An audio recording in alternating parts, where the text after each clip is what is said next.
les da la más cordial bienvenida a la conferencia Prevención del Suicidio, que ha sido promovida por la Defensoría de los Derechos Politécnicos, por lo que queremos agradecer a la defensora, la licenciada Isabel Cristina Muñoz Kobayashi, por esta conferencia que es de suma importancia para nuestra comunidad. Me permito dar una semblanza de nuestra ponente. Ella es la maestra Ana Laura Rosas Bucio, es psicóloga por la Universidad Nacional Autónoma de México, cuenta con una especialidad en intervención en crisis y psicoterapia breve y actualmente es directora del Centro de Capacitación Profesional, Industrial y Profesional CECAPIP, SC.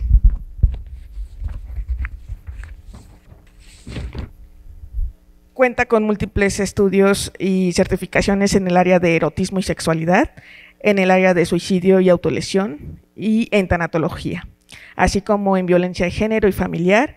Es autora de diversos manuales de trabajo para cursos y diplomados y creadora y editora en jefe en la revista digital CECAPIP. Productora y locutora del programa de radio por internet El Caldero de las Santas. Sin más preámbulo, recibámoslas con un fuerte aplauso.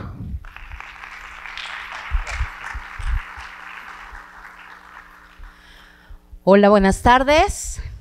Gracias primero que nada, por la invitación a estar aquí con ustedes. Vamos a tener una charla hoy sobre un tema que para mí es uno de los temas que más urge poner en la mesa, que más urge poder hablar, que es el suicidio. ¿Ok? La charla va a versar de lo siguiente para que tengamos como un contexto y tiene esta intención. Primero, hablar un poquito de lo que es el fenómeno suicida. Vamos a tomar algunos datitos importantes, pero lo que más quiero que pase el día de hoy es que ustedes se lleven elementos para identificación de una persona que puede estar pasando por una situación de riesgo, y al final de la charla nos vamos a ir al tema de ¿y qué podemos hacer? ¿Qué podemos hacer nosotros cuando ya vemos, alguien nos dice, me doy cuenta, o a lo mejor me veo, me identifico y me doy cuenta que estoy teniendo un problema y que necesito ayuda? ¿Qué podemos hacer? ¿No? Entonces, todo esto para mí se llama prevención. Es una manera de hacer prevención, ¿no? Que tiene que ver con primero informarnos, educarnos y entender qué es. Después, lograr identificar, poder acercarnos y buscar la ayuda pertinente, ¿sale? ¿Por qué digo que es uno de los temas más importantes a poner en la mesa? Porque desafortunadamente para muchas personas, instituciones educativas o trabajos, esto se ha vuelto un problema importante. Yo tengo 25 años como terapeuta y he trabajado desde hace 20 probablemente con este tema, pero nunca me había pasado lo que me pasó en estos últimos años, desde que empezó pandemia para acá. Prácticamente todos mis pacientes, todos tenían riesgo suicida. Mi consulta antes era entre problemas de pareja, variados, con la familia, trabajo, pero no necesariamente terminábamos con una situación de riesgo suicida. Sí, había por ahí 1, 2, 3, tal vez, de una consulta de más de 20 a la semana. 3, ok. Y de repente empezaron a ser 4, y luego 5, y cuando te das cuenta que tienes 20 de 20, y volteas a ver a tus colegas, y les dices, híjole, esto está pasando, entonces a mí también, y a mí también, y a mí también, entonces dices, ¿qué está pasando?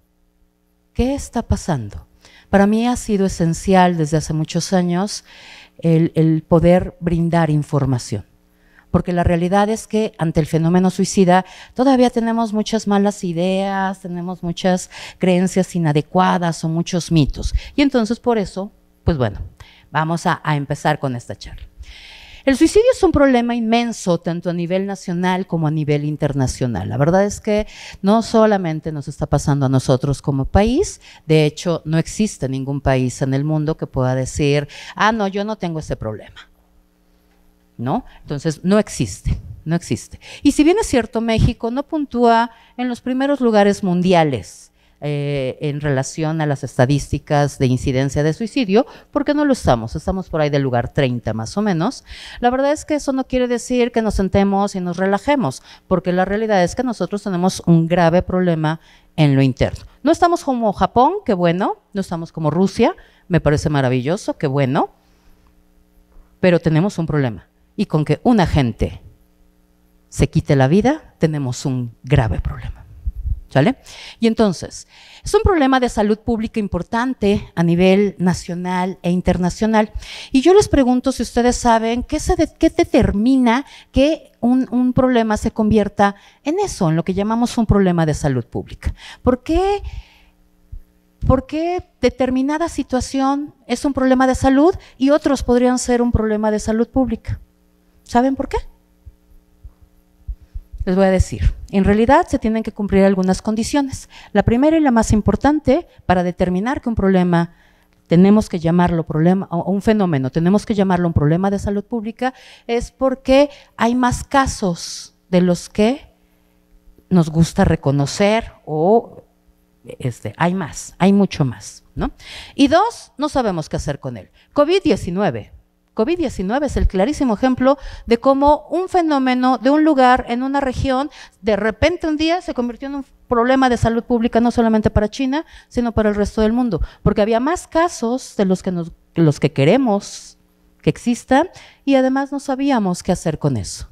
El suicidio es reconocido como un problema de salud pública porque hay más casos de los que nos gusta reconocer y la verdad es que hasta el día de hoy muchos gobiernos no saben cómo afrontar estas situaciones, ¿ok? Y entonces, casi 1 millón de personas se suicidan al año. En México, en el 2022, que es la última cifra que tenemos actualizada, y son cifras del INEGI, tenemos 8,351 casos al año, ¿sale?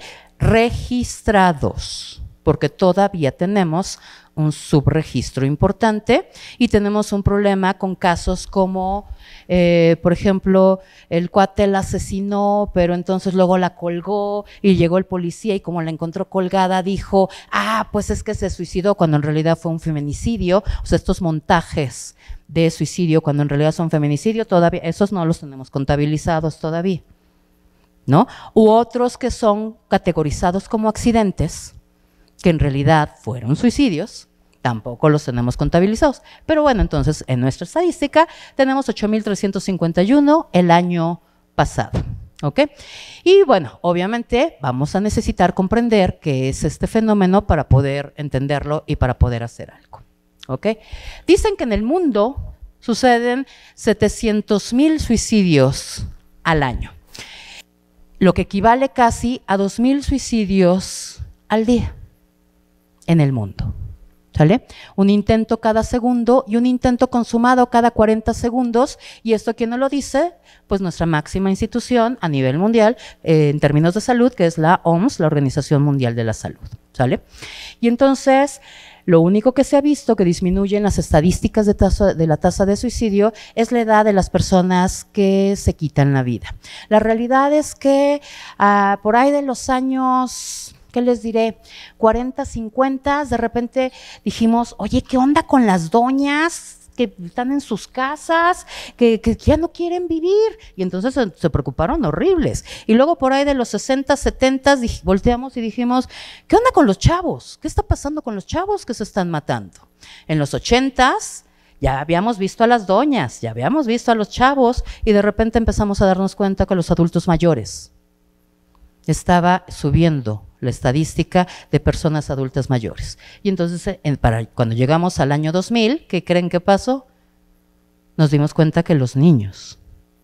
Y hoy tenemos casos registrados de pequeños entre los 6, 7, 8, 9, 10 años con intentos de suicidio o con hechos de suicidio consumados, ¿sale? Y entonces, imaginar qué puede estar pasando en la vida de un pequeño de 8 años para que se quite la vida, cuando se supone que a esa edad pues jugamos y nos divertimos y no sé qué, fue empezar a visibilizar cosas como bullying, violencia familiar, abuso sexual o algunos otros fenómenos que son los que provocan que estas cosas sucedan, ¿no?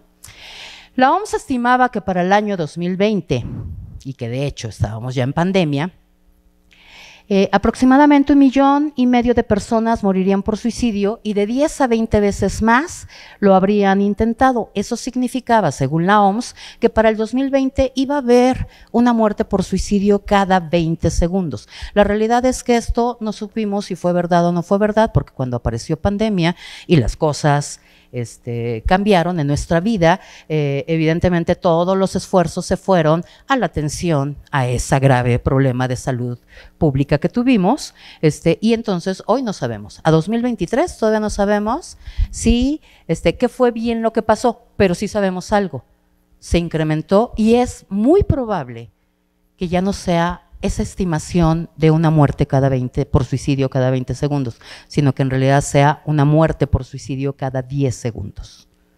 Y entonces en el tiempo que tenemos en esta charla, ¿cuántas personas en el mundo se han quitado la vida? La palabra suicidio es importante entenderla porque también eso nos va a ayudar a identificar ciertas situaciones y a diferenciarlas de otra. El suicidio viene del latín sui, que significa uno mismo, y caedere, que significa matar. Por definición etimológica, entonces significa matarse a uno mismo. Y esta parte es bien importante porque en ese subregistro que tenemos de casos de suicidio podemos tener ciertos casos que terminan pareciendo suicidio, pero que en el fondo no son suicidio. Para que alguien se quite la vida se tienen que cubrir 4 condiciones. La primera, yo lo deseo, yo deseo morir. La segunda, yo busco los medios para lograrlo. La tercera, lo planifico, lo aterrizo. No, es yo lo deseo, yo lo planeo, yo busco los medios y yo lo ejecuto.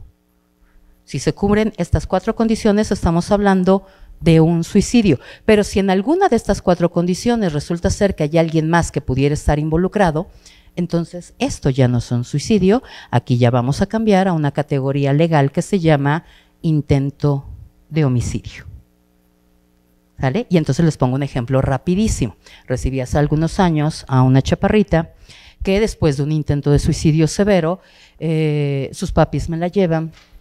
Y ella me platica que no quería regresar, que entre las cosas que no quería que pasara es que no quería regresar a la escuela. ¿Por qué? ¿Qué pasó? Y entonces me platica que está peleada con sus amigas desde el kinder, primaria, secundaria, iban en secundaria, tenían 14 años las 3, 15 años tal vez una. Y se peleó con dos de estas amigas, y estas amigas, esto fue en un verano, en el siguiente ciclo escolar la empezaron a molestar, lo que nosotros conocemos como bullying, y entonces, bueno, pues hasta ahí dices, bueno, grave, bullying, grave, pero no, el tema era más grave. Ella se intentó suicidar un domingo, y cuando ella me platica que tiene más de 2 semanas recibiendo todos los días, a toda hora, y hay kilómetros de impresión que sacamos de ahí, en donde las otras chicas le decían, si para el lunes tú no aceptas que algo suceda, que ahorita les voy a platicar qué, entonces mejor mátate, ahórcate, cuélgate, tómate, hazte esto, lo otro, aquello, no sé qué, y había una fecha límite, que era ese domingo. Estas chavitas no le hacían bullying solamente de decirle que fea eres o que gorda eres. Estas chavitas, así empieza, y luego la obligan a hacerle sexo oral a los chicos que pagaban, por cierto, 15 pesos para que esto sucediera en los salones y en el baño de la escuela. Y entonces le dijeron, cuando ella dijo, ya no voy a permitir que esto pase, le dijeron, o lo permites o te matas. Porque para el lunes tal, si tú regresas a la escuela, vamos a cobrar 50 pesos porque te lo metan por detrás. Esta chavita se intentó suicidar este domingo.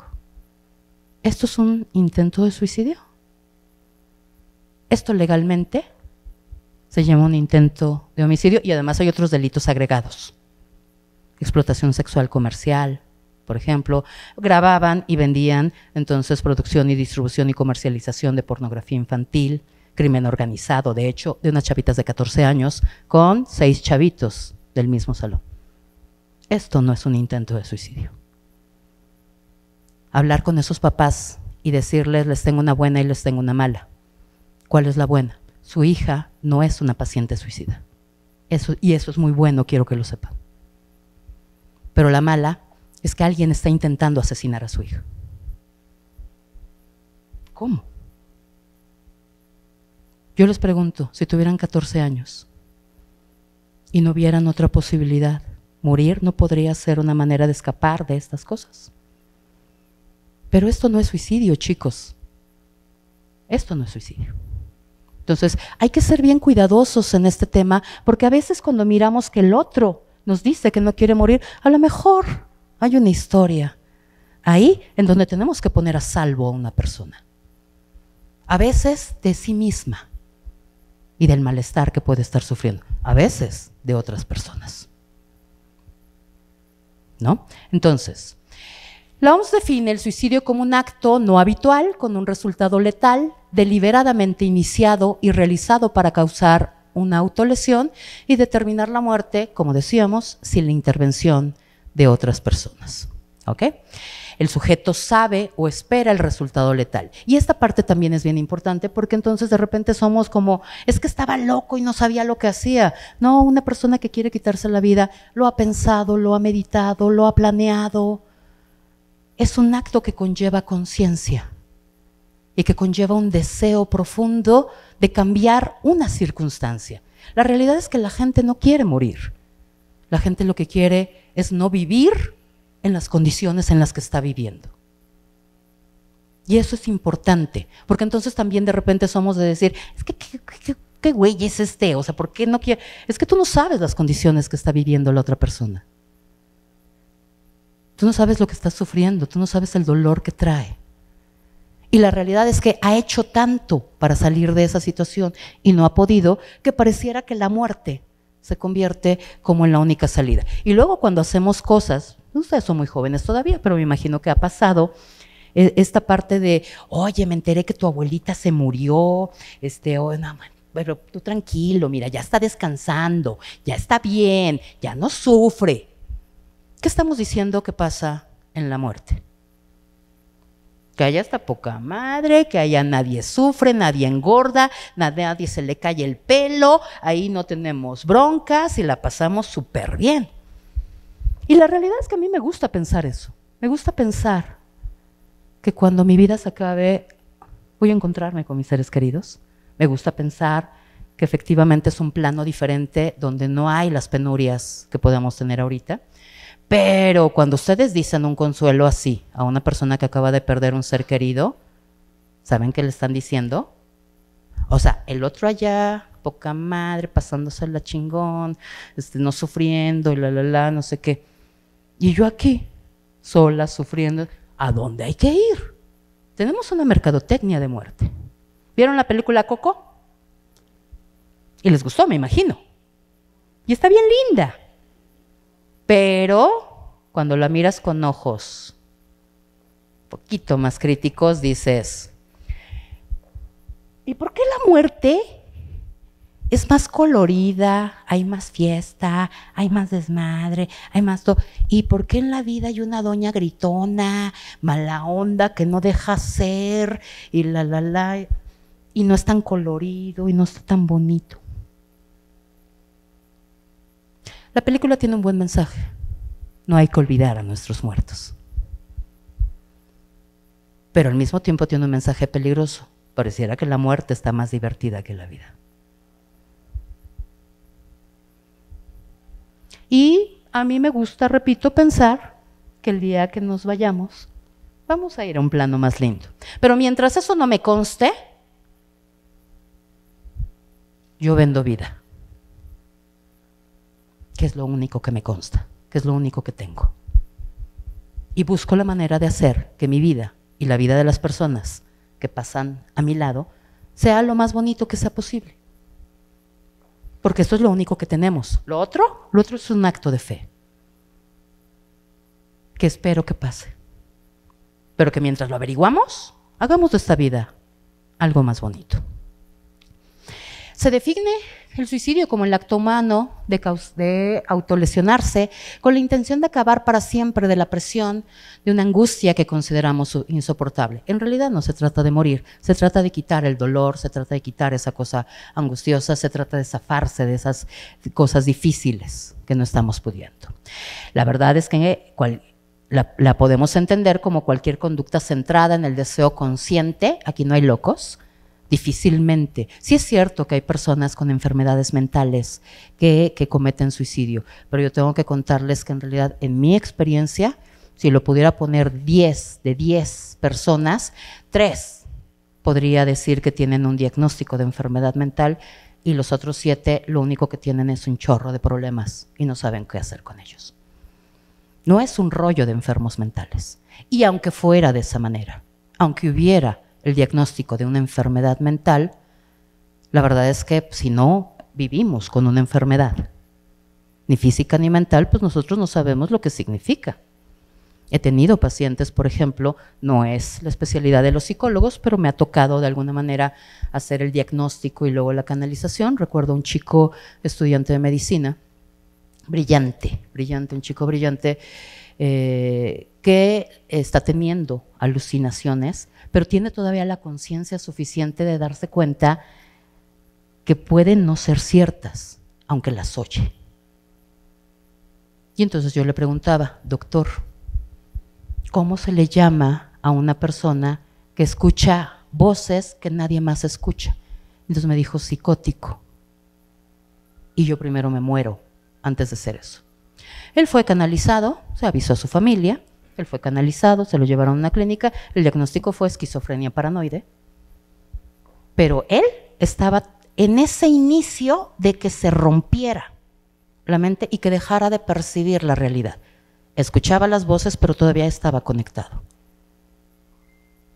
Y yo les pregunto, ¿les encantaría vivir que lo persigan zombies, voces, o la Virgen les hable, o ese tipo de cosas? Hasta tener una enfermedad mental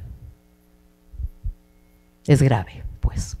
Entonces, rápidamente, no me voy a detener tanto en esto, nada más es un tipo de curiosidad para que sepan ustedes, porque luego me encuentro con puros chismes que cuentan por ahí.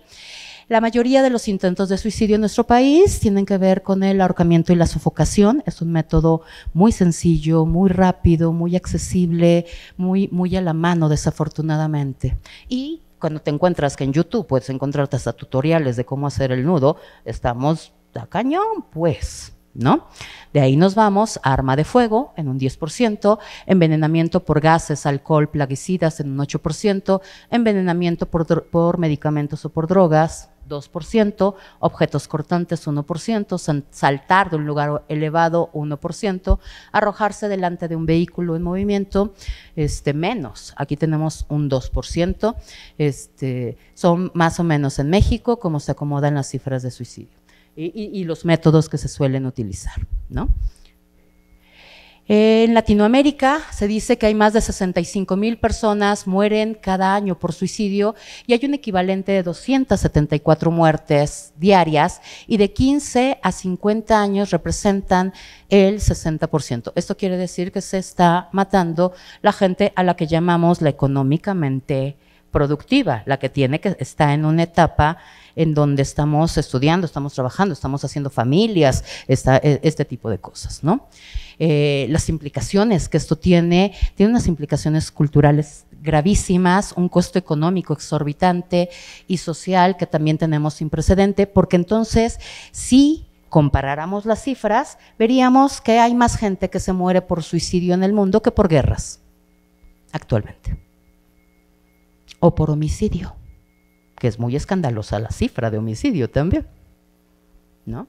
Entonces, en México particularmente, en realidad, bueno, aquí les muestro datos 2016, 2017 y nada más vean cómo, pues vamos para arriba, no hay un año en que se haya detenido, no hay un año en que se haya ido para abajo y estamos hablando del 2021, 21.4 muertes diarias. En realidad es un aumento del 252% en los últimos 23 años.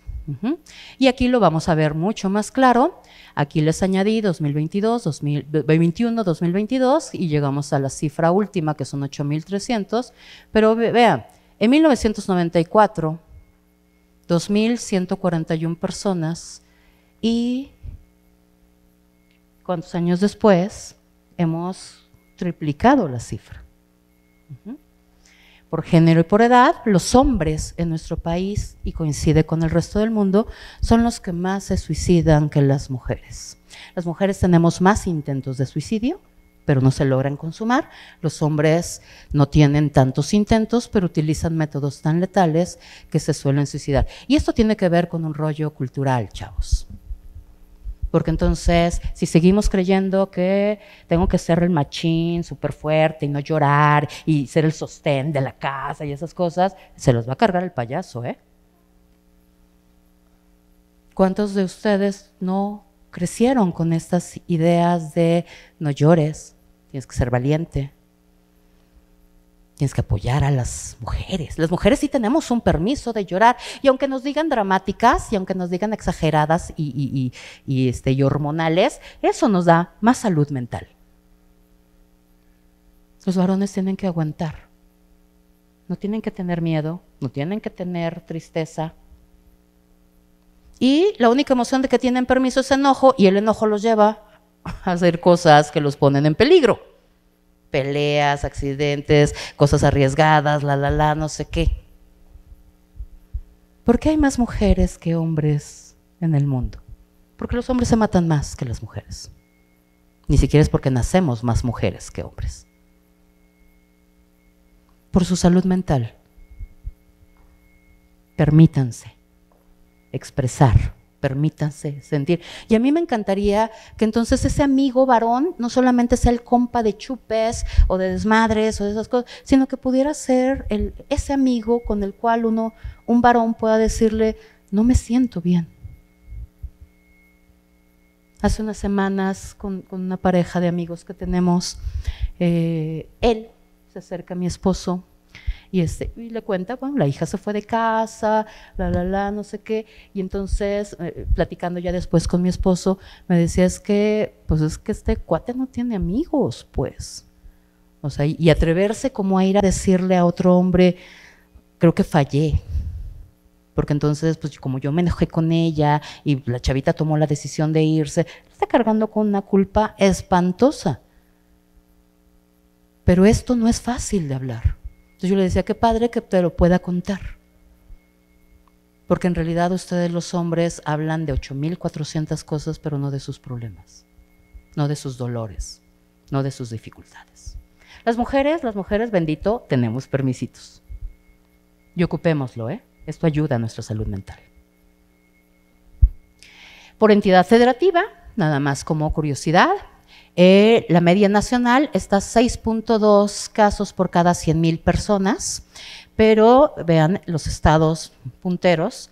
Tenemos a Chihuahua con 14 personas por cada 100,000 personas, Aguascalientes, que es un estado chiquititito con poca densidad poblacional, en segundo lugar, Yucatán, Sonora, y bueno, no quiere decir que en Guerrero no se maten, creo que en Guerrero los matan más de lo que ellos se matan, ¿no?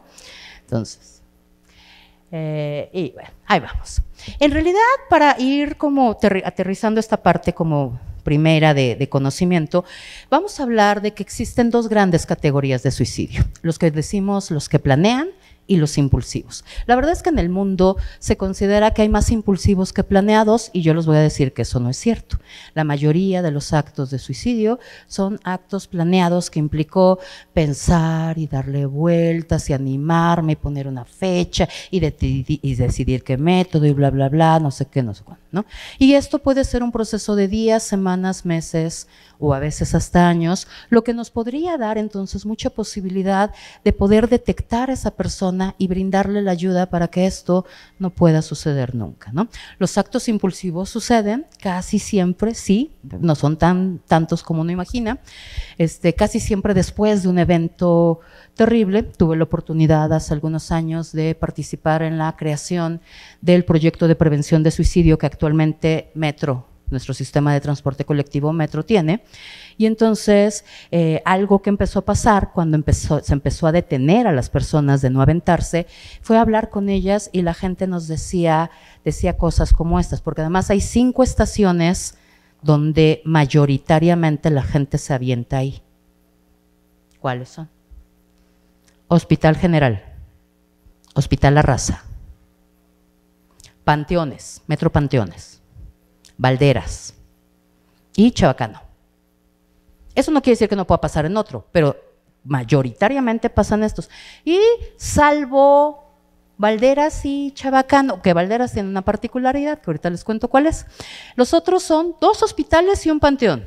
Y cuando la gente se empezó a detener desde ahí y le preguntamos, ¿qué te está pasando? Me acaban de dar un diagnóstico. Me acaban de decir que murió mi familiar. Vengo de enterrar a mi familiar. Y entonces ahí podría pensar en esa cosa impulsiva, dolorosa. Valderas, yo creo que todo el mundo conoce Metro Valderas, esta canción tiene, pues. Y entonces, ¿qué tiene Valderas? Una brutal cantidad de gente, porque además es una, creo que ahí entroncan como 3 líneas, me parece, ¿no? Entonces, y una particularidad que tienen las personas, porque además la elección de método tiene mucho que ver también con la necesidad que estás teniendo. Y algo que hemos encontrado es que alguien que utiliza el metro, por ejemplo, como el método, tiene una necesidad particular que es que todos lo veamos y hacernos pasar un mal rato. Desde fastidiarnos el ya no me puedo mover hasta el trauma de ver que alguien se aviente. Pero ¿por qué alguien podría elegir que lo último que pase en su vida sea que lo vean? Porque nadie lo ha visto. Porque no lo hemos visto. ¿Ustedes creen que lo que puede llevar a alguien a estar en su recámara metido en su baño es la misma motivación que alguien que lo hace en un lugar público? Y entonces, ¿qué nos puede decir alguien que intenta aventarse al metro? Por favor, mírenme. Que a lo mejor, la única vez en mi vida, nos decía un paciente en el metro, y que sepan que existí, fue cuando les arruiné el día, porque no pudieron llegar a trabajar.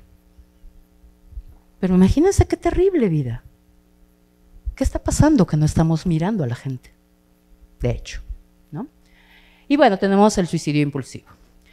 En el suicidio impulsivo tenemos a su vez 3 categorías, el que llamamos suicidio por desesperación, o sea, es cualquier persona, cualquiera de nosotros en una situación desesperada, podría uno imaginar, porque entonces también aquí hay un elemento importante, no son los locos los que se quitan la vida, todos tenemos el potencial. Y yo hoy puedo decir, claro, nunca.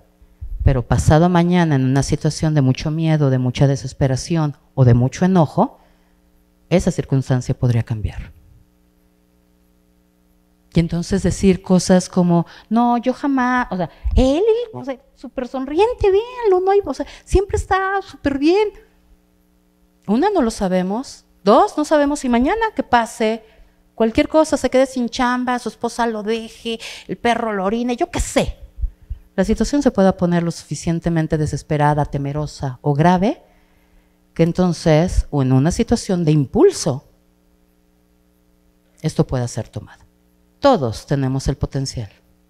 Y por lo tanto, si algún día me ubico, me siento, me pienso, me doy cuenta de que tengo pensamientos en la cabeza, ese es el momento urgente de pedir ayuda. Porque igual y no pasa. E igual y sí. En realidad los suicidólogos hablamos de que ¿por qué podemos detener a una persona en una situación de intento suicida? Porque el proceso es un proceso, digamos, lo que se lleva desde empezar a desear, desde seguir planeando, desde esto que llamamos amenaza y que además hay un montón de mitos alrededor de esto, porque entonces, ¿qué se dice por ahí? Ah, si lo dice, es que no lo va a hacer. ¿Y qué creen? Todos los suicidas lo dicen. Y cuando nosotros no le creemos, entonces el proceso avanza. Pensémoslo como una bolita de nieve. Porque yo creo que aquí no hay nadie que no haya en un momento de su vida pensado en, ya, por favor, que esto se acabe. ¿Cómo no me duermo y ya no despierto? ¿Cómo no choca y me mato? O sea, todos hemos pensado en morir. Este es el potencial. Pero muchos de nosotros, al otro día estamos más descansados, luego entonces pasa tal cosa y entonces ya me siento mejor. O sea, y nos salimos del proceso. El tema no siquiera lo malo son los pensamientos. No, esos pensamientos me indican que algo no está bien en mi vida y que necesito ayuda. Pero si el pensamiento se queda y se queda y se queda y me lleva a planear y luego entonces lo comparto y luego entonces lo actúo y entonces va a llegar un momento en que nada lo va a detener, porque esto es como una bola de nieve que cae de la montaña y que entonces es gigantesca al final y ya no podemos hacer nada. El que alguien me diga, es que he pensado en matarme, y yo le conteste, sí, güey, salud. Entonces es decirle, ni me importa lo que me acabas de decir. ¿No? La conducta suicida es un proceso que se da poco a poco y que va pasando por cada una de estas fases para que entonces lleguemos al final, y cuando ya nadie me hizo caso y cuando ya pasaron los ensayos y cuando ya lo planeé todo perfecto, bueno, pues ya, porque vamos a detener el tren. Y aún y con eso podemos detener el tren. Sí podemos.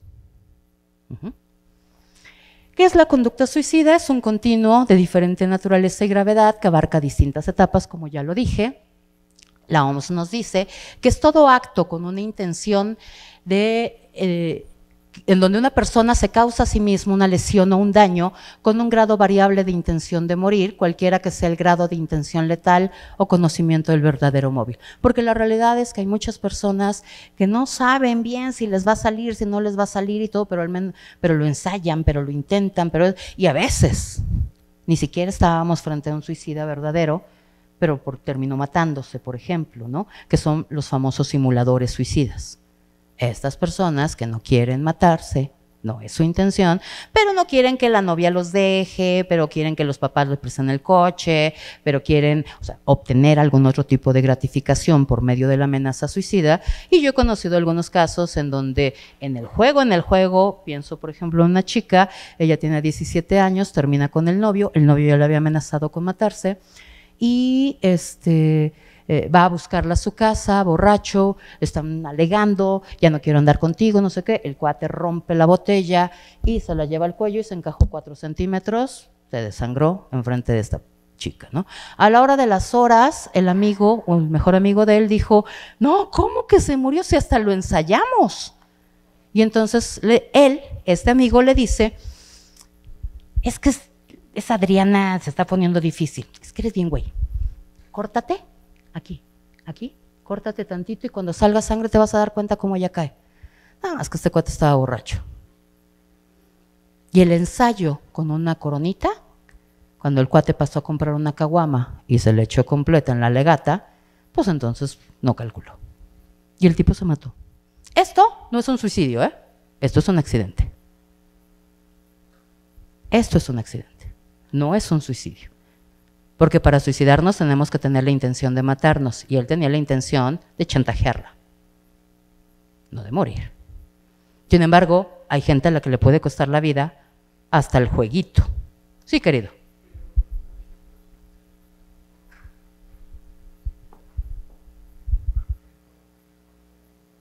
Para el amigo, sí, querido.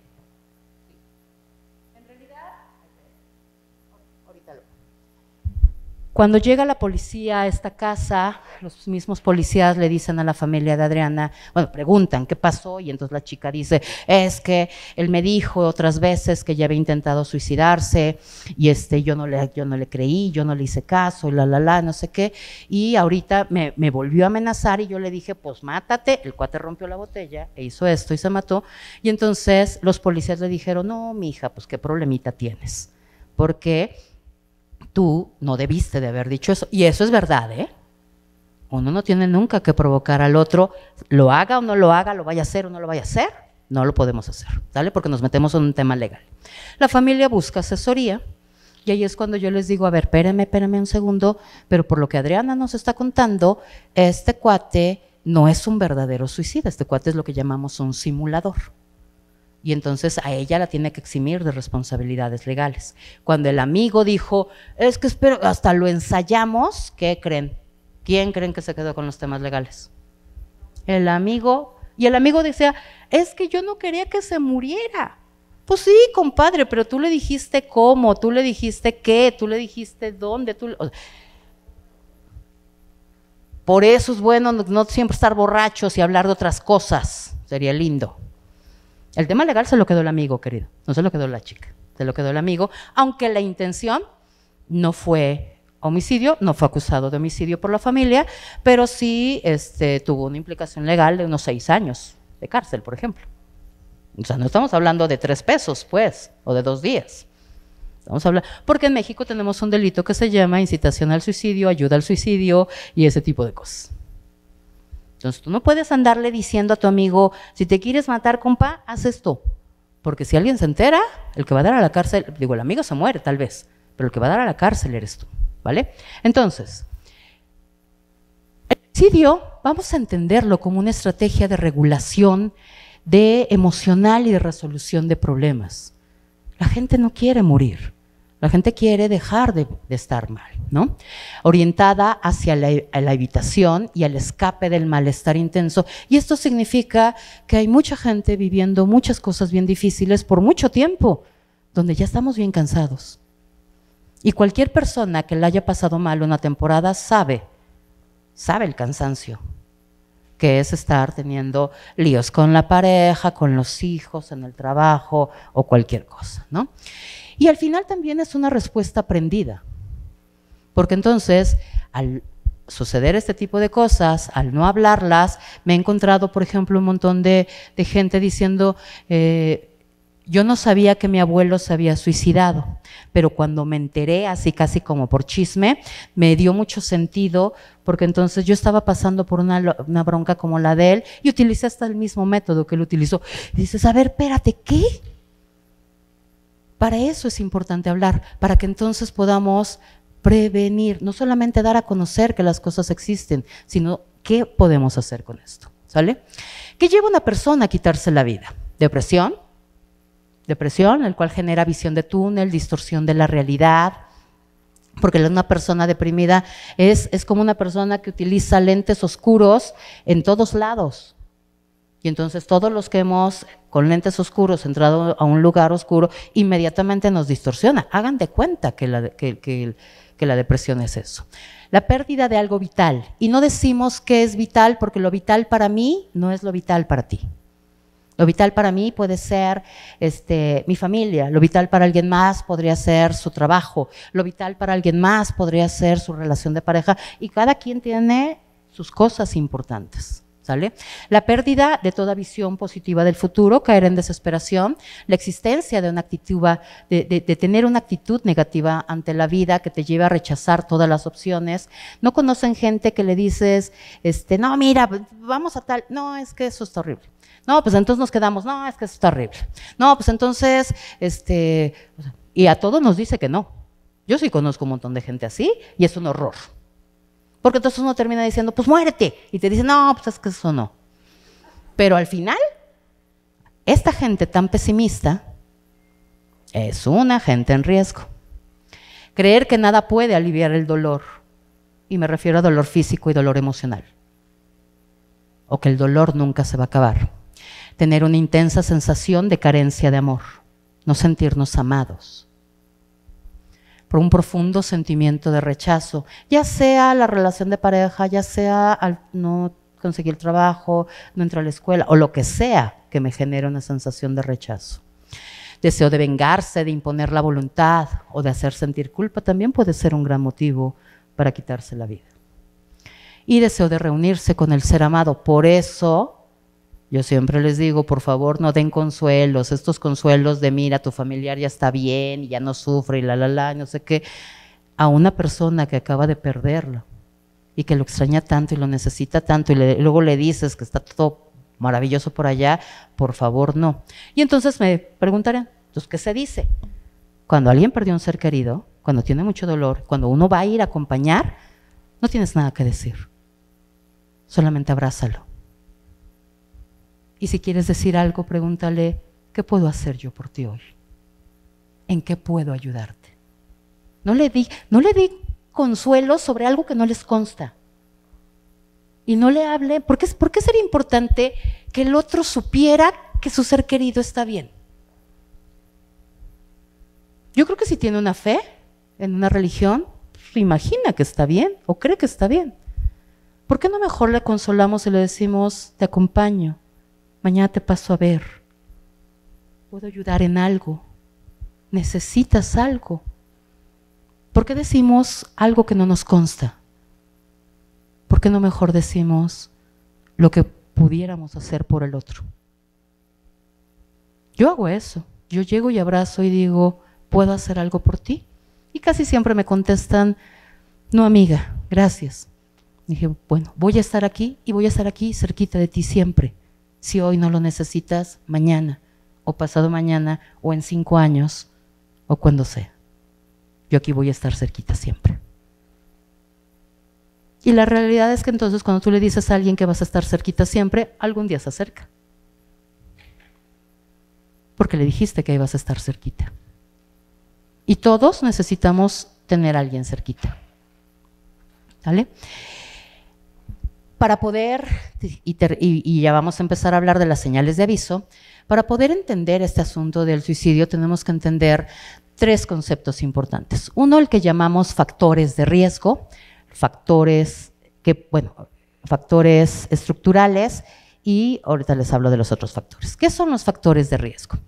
Son el conjunto de condiciones que a lo largo de la vida han participado en el desarrollo de una persona a distorsionar, debilitar o disminuir la fuerza de su estructura psicológica y patrones adaptativos. En palabras más sencillas, yo los llamo, ¿han escuchado una cancioncita infantil que dice así, algo así como que un elefante se columpiaba sobre la tela de una araña y como veíamos que resistía, fuimos a llamar a otro elefante? ¿Y cuántos elefantes puede cargar esa telaraña? Y entonces si eran como mi hija, en el elefante 2.742.000 decía, uno más, por favor. Y si eran como yo, en el elefante 4 le decía, ya se rompió, ya. Pero la canción nos dice que pueden caber todos los elefantes. Hagan de cuenta que los factores de riesgo son esto, son los elefantes que se trepan en mi telaraña, son el tema del alcoholismo de papá, la violencia en casa, el bullying de la escuela, o sea, esas cosas que nos van pasando en la vida y que se convierten en elefantes en nuestra telaraña y que van generando peso. Estos pueden ser relacionados con sistemas de salud, un deficiente atención médica, con cosas sociales, comunitarias, relacionales, familiares o propios de la persona. ¿Vale? Podemos, aquí ya está como más descrito, pero que en realidad tiene que ver con estas cosas que pasan en nuestras vidas y que ahí se estacionan y ahí se quedan y no sé cómo resolverlo. Pienso, por ejemplo, mi pequeña, muy chiquitilla, tenía problemas de salud, la llevamos al médico y el primer médico nos dijo, asma. Ella tenía 6, 8 meses. Fue como muy impresionante. Y al final psicóloga mamá y entonces dices, no, es que seguramente es otra cosa, ¿verdad? Pero bueno, se le brindó atención y seguía y se controlaba y seguía y se controlaba y seguía y se controlaba y a los 4 años, cuando lo terminamos llevando porque se estaba broncoaspirando a un hospital, un médico jovencito de urgencias de Seguro Social, ya después de escuchar toda el peregrinar y larga historia de médicos y me dijo, voy a hacerle unos otros estudios. Y de repente nos dijo que el problema no era respiratorio, no era pulmonar, era gástrico. Y que mi hija tenía un reflujo no vomitador, donde ella refluía, no vomitaba, pero el ácido se iba a tráquea, la tráquea se quemaba, lo que hacía generar mucosidad, esa mucosidad era lo que hacía que se cerraran sus bronquios y entonces ella tenía una reacción tipo asmática cuando era gastrointestinal. Dígame si esto no es un deficiente sistema de salud.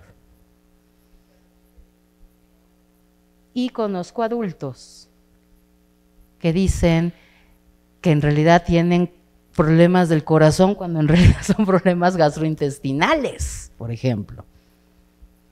Y ya tuve un caso de suicidio donde motivo de suicidio no me creyeron que me dolía la panza. Eso dejó en su carta.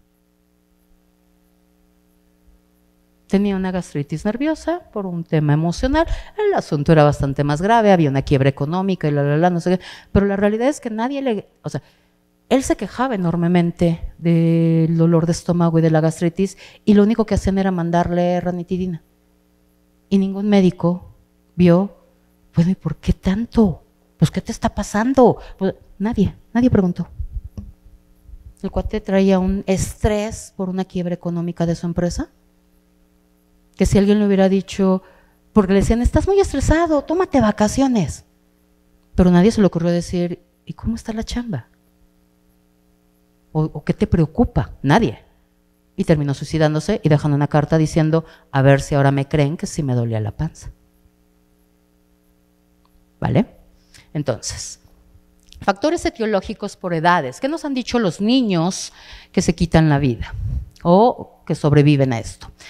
Problemas severos de comunicación, no te escuchan, no te creen, algo muy común en la infancia. Huida de agresiones físicas o sexuales, bullying en la escuela, maltrato familiar, abuso sexual, fracaso en el colegio con estas cosas de estos papis modernos que hoy quieren que todo mundo saque 10, como si eso garantizara algo en la vida, por Dios. Eso es lo único que garantiza, es una neurosis espantosa. O sea, no va a garantizar nada y me va a dar chamba a mí, nada más. ¿No? Entonces, la realidad es que digo, no está bien sacar buenas calificaciones, pero no como una exigencia. Yo recuerdo también cuando mi hija era pequeña, fuimos a ver un colegio que nos dijeron, no, en este preescolar va a salir sabiendo leer, escribir, sumar, multiplicar, francés, inglés y computación. Tenía 4 años. Y dices, ¿y a qué horas van a jugar? Porque a mí me interesaba que la chiquilla socializara, al final es hija única. ¿Y a qué horas van a jugar? No, es que entonces el francés. Y entonces dijimos, no, vamos a un kinder normal. Porque además valía así casi como la Ibero, pues. O sea, ya estábamos en el kinder, ¿no? Estas cosas matan a la gente, por Dios. Sí es importante echarle ganitas a la escuela, por supuesto que lo es. Pero nunca una calificación tiene que ser más importante que la vida de alguien. Recuerdo unos papás que me decían, es que sugiero el tema de internamiento para el chico, va a perder el semestre. Y entonces volteas y le dices, o sea, ¿es más importante el semestre que la vida de su hijo? Bueno, pues entonces ahí quédeselo. ¿Está bien? O sea, ¿de veras es más importante el semestre que la vida de su hijo? Entonces, ¿qué me dijo papá? Nada. ¿Y qué fue lo que pasó? Pues lo que suele pasar en estos casos, vas a la escuela, hablas, dices, y siempre las instituciones encontramos maneras para ayudar en estos casos. Y si alguien tiene que perder el semestre para salvar su vida, creo que valió la pena perder el semestre. Si implica la vida de alguien, si implica error, desmadre y esas cosas, la historia puede ser diferente. Y aún y con eso, hay cosas que se pueden arreglar, chicos, además, ¿no? Entonces, esta es terrible, padres separados, relaciones conflictivas. Estos papis que utilizamos a los hijos como rehenes de nuestros pleitos, llevan a nuestros hijos a decir, pues ni contigo ni contigo, ¿no? Y, bueno, traslados de domicilio, pérdidas de amigos. En realidad, cuando tenemos a un niño que se suicida, tenemos que hablar de una familia con problemas, porque los niños como tal no tendrían por qué pensar estas cosas. En realidad tenemos a papás, a familia que nos sabe ayudar, ¿no? Y entonces una familia con un niño suicida se caracteriza por un funcionamiento de ambivalencia intensa. Te amo, te amo, te amo, te amo, pero hasta para allá. Te amo tanto que te quiero como por allá. Y entonces así el chiquillo dice, a ver, espérame, me aman, no me aman, me dan, no me dan, ¿qué pasa, no? Patrones rígidos de interacción, porque soy tu madre y lo digo yo. Pobre unidad familiar, falta de diferencia de fronteras generacionales. Y entonces recuerdo también un chico, 16 años, que descubre que su mami anda con el hermano de su mejor amigo, el hermano de su mejor amigo de 20 años, y su mami de sus 30 y pico anda de novia del chico de 20 años, ¿no? Y entonces el chico con esto y todo el rollo de lo que andaban diciendo de su mami y esas cosas, y más otras cositas que traían en el camino, intenta suicidarse. A la hora de hablar con la mamá, yo le decía, a ver, princesa, si usted tiene ganas de agarrar colágeno, está padrísimo. Eres divorciada, eres libre, no hay bronca, y el chico es mayor de edad. Su bronca. ¿Por qué? ¿Por qué con alguien tan cerquita a la vida de tu hijo? Ese es el tema. El tema ni siquiera es que andes con este chavo. El tema es que al andar con este chavo, tu vida sexual está en boca de todos los amigos y llega a la vida de tu hijo. Y a ningún hijo le va a encantar que el novio anda enseñando las fotitos de su mami, que mami le manda. Ese es el tema. El tema no es que andes con el chavo. Y este es el tema de las fronteras generacionales. No está mal que unos papás se sienten a echar una copa con los hijos adultos, está bien, pero creo que en el momento en donde esto se convierte en el cotidiano y entonces las fiestas de tus fiestas se convierten en las fiestas de tus hijos y las tuyas las de ellos, y entonces vamos al mismo antro y tenemos los mismos cuates y hasta nos acostamos con las mismas gentes, creo que tenemos un problema. Los adultos debemos de tener nuestra propia vida, nuestro propio grupo de amigos, y eso no significa no poder compartir o convivir con nuestros hijos. Pero yo algo sí tengo claro. Si va a ser una fiesta de mi hija, por ejemplo, y van a venir sus amigos, los adultos no bebemos, los adultos cuidamos. Y si va a ser mi fiesta, no voy a invitar a los amigos de mi hija. Por ejemplo. Digo, a lo mejor al novio, porque tengo que, pero en realidad voy a invitarlos. O sea, ¿son mi círculo de amigos? ¿Tienen que ser mi círculo de amigos ellos? No, yo quiero ser la mamá buena onda a la que ellos se acercan y dicen, oiga señora, yo sé que todo lo sabe, fíjese que esto, que lo otro, pero siempre eres la mamá de alguien. No eres la mejor amiga. Y la realidad es que si quieres tener pareja, pues está padrísimo. Pero pues Honor tiene que ir a buscar en la colonia de al lado nada más, por favor, ¿no? Entonces, en el caso de adolescentes, padres divorciados, alcohólicos y depresivos, embarazos no deseados, es una tragedia que todavía tengamos este problema. ¿Por qué una mujer tendría que embarazarse si no lo quiere teniendo tantos métodos?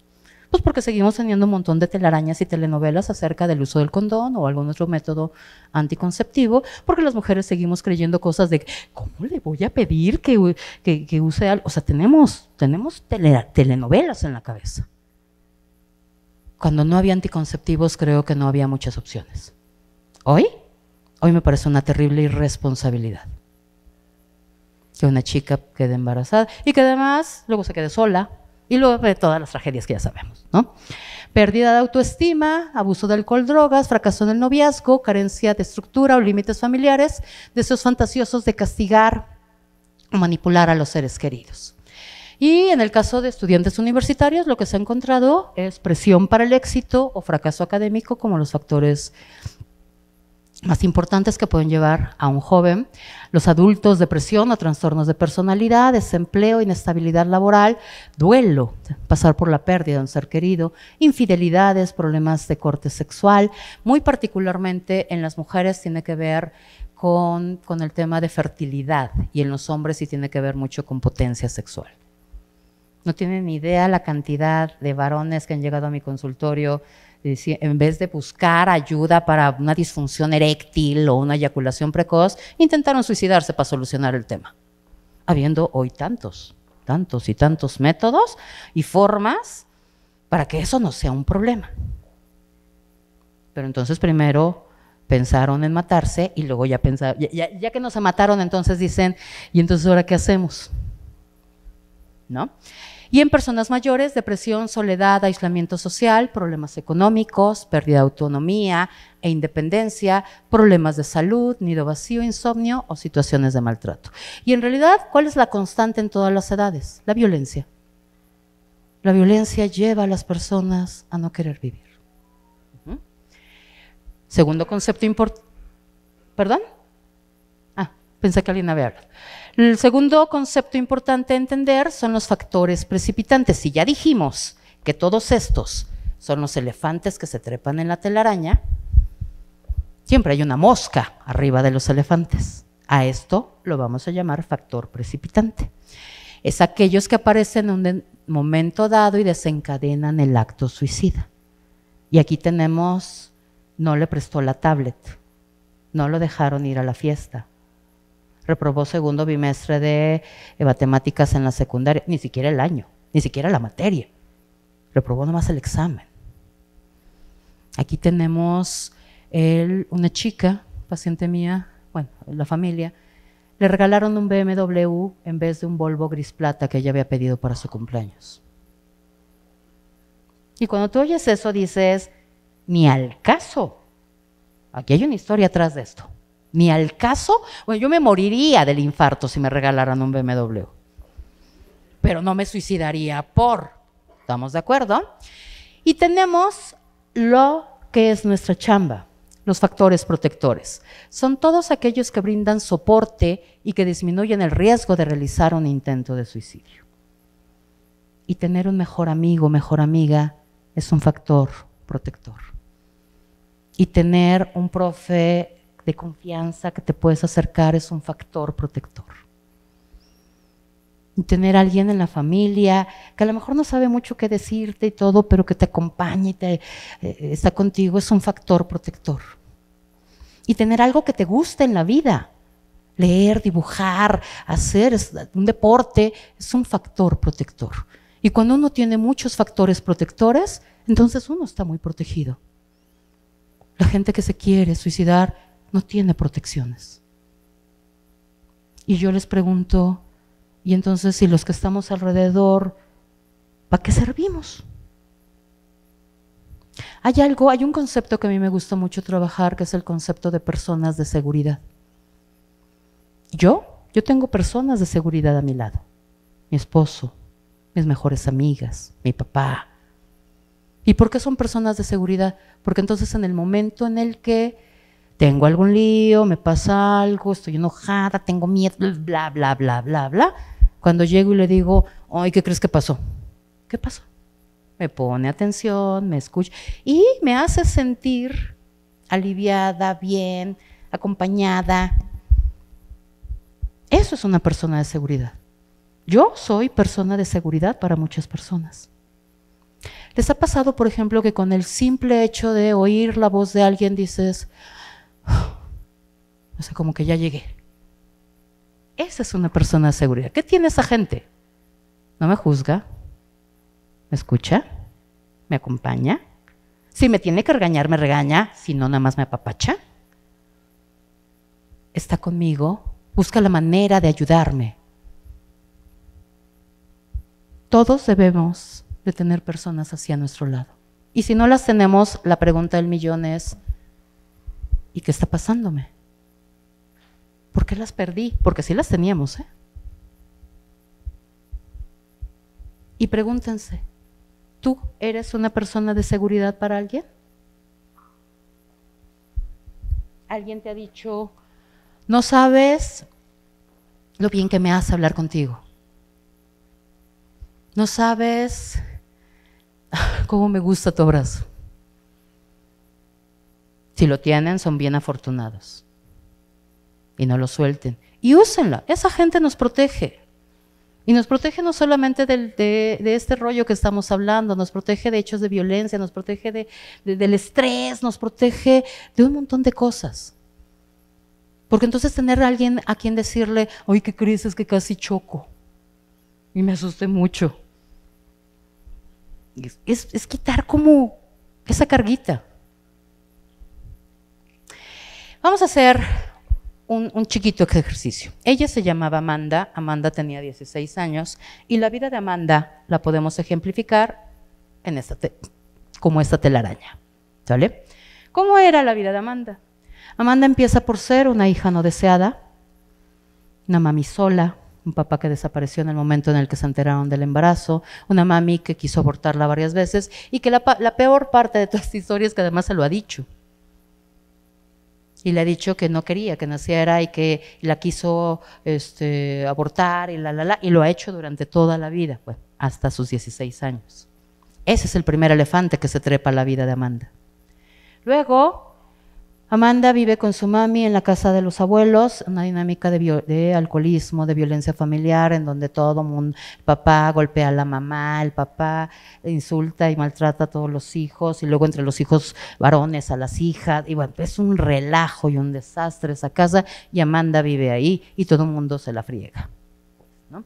Amanda entra a la escuela, evidentemente sin muchos recursos, gracias a estas dos cosas, y entonces eso la pone como víctima de una situación de bullying, el cual vive en primaria y secundaria. En la prepa la situación cambia un poco, ya no hay esto, pero hay otro tipo de factores. Y bueno, y nadie hizo nada para detenerlo, pues. Amanda tiene 16 años y nunca ha tenido un novio. Eso uno diría, ay, eso qué poco importante. Pero cuando uno tiene 16 años, esto es una tragedia gigantesca, ¿eh? Acuérdense, ustedes están más cerquita de esa edad que nosotros. Tiene, por lo tanto, gracias a toda esta historia, una baja autoestima. Todos son elefantes trepados en la telaraña de Amanda, ¿eh? Y luego esto lo lleva a tener malas calificaciones. De por sí nunca fue la mejor estudiante, tenía un chorro de temas. Y ya cuando llegamos a la prepa, está terrible, está reprobando, o sea, está muy mal, ¿no? Amanda en el último año cuentan que subió 30 kilos. Y nadie dijo nada. Y nada más le decían que comía mucho en su casa, pero nadie hizo nada. Y entonces tenemos a una chica de 1,48 de estatura con casi 80 kilos, ¿no? Una obesidad importante, ¿sale? Además, pues vive en una casa de alcoholismo donde el alcohol está ahí a la manita y entonces ya tiene reportes de haber llegado con termos, con alcohol en la escuela, con aliento alcohólico en la escuela. O sea, ya hay reportes de eso, pareciera que tenemos un problemita de alcohol y siguen las burlas y ahora es más que por la escuela, es por la familia, porque está gorda, porque reprueba, porque bla, bla, bla y no sé qué. Estos son los elefantes trepados en la telaraña de Amanda y llega la mosca que rompe, la gota que derrama el vaso. Y entonces hay un chico que le gusta a Amanda y ella le dice que está enamorada de él. El chico no es malo, no es grosero, no se aprovecha, no. Al contrario, le dice, me caes bien, pero seamos amigos. Y ese rechazo hace que 2 días después Amanda se ahorque y deja una carta diciendo que ella no podía más y que ella ama a Juan y que entonces para todos el motivo de suicidio es que el pinche del Juan se pasó de lanza. Y Juan tiene una culpa del demonio. Pero en realidad Juan es la gota que derrama el vaso. ¿Y el suicidio de Amanda es culpa de Juan? No, de hecho no.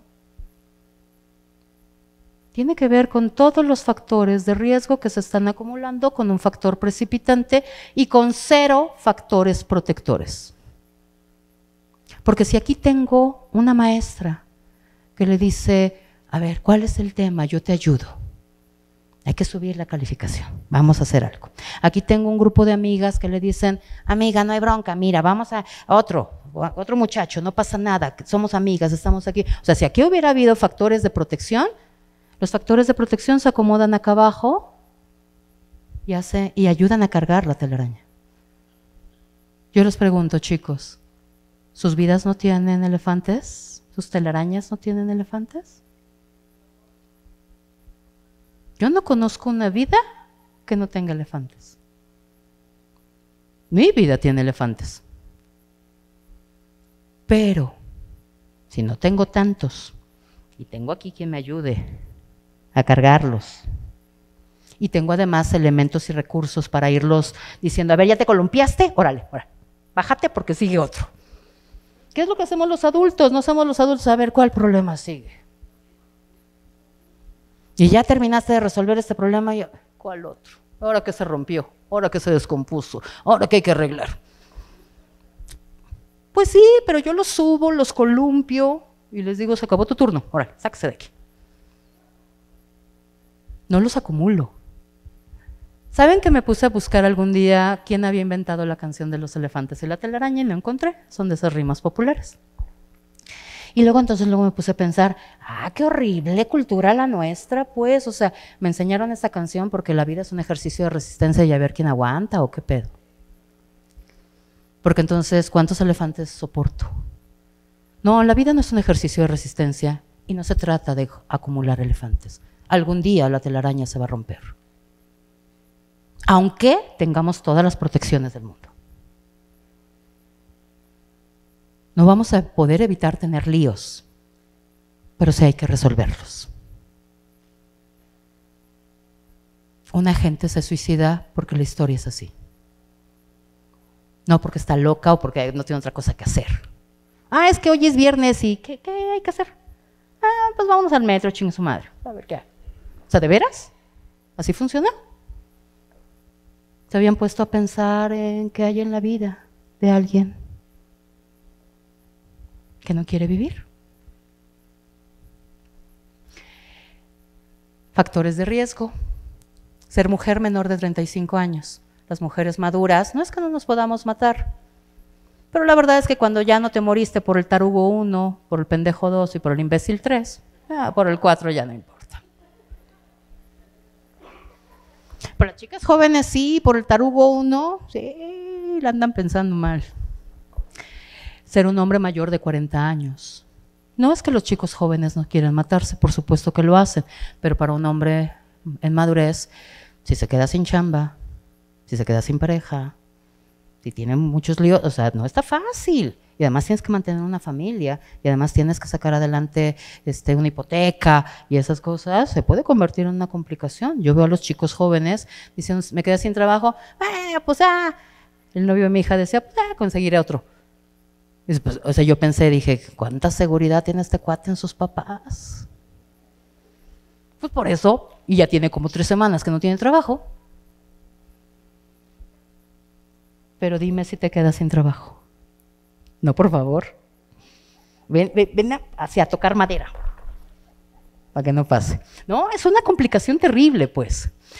Estar en situaciones de separación o muerte de la pareja, momentos de mucho riesgo, pérdida o estar pasando por la pérdida de un ser querido, o estar en una situación de soledad o aislamiento social, o pasando por problemas económicos, desempleo, jubilación, problemas judiciales, escolares o laborales, y entonces todo el mundo tiene que levantar la mano, porque dígame quién no tiene alguno de estos temas. Y eso es el elefante trepado. Y mientras más temas tengamos, más peso tiene nuestra telaraña. ¿Vale?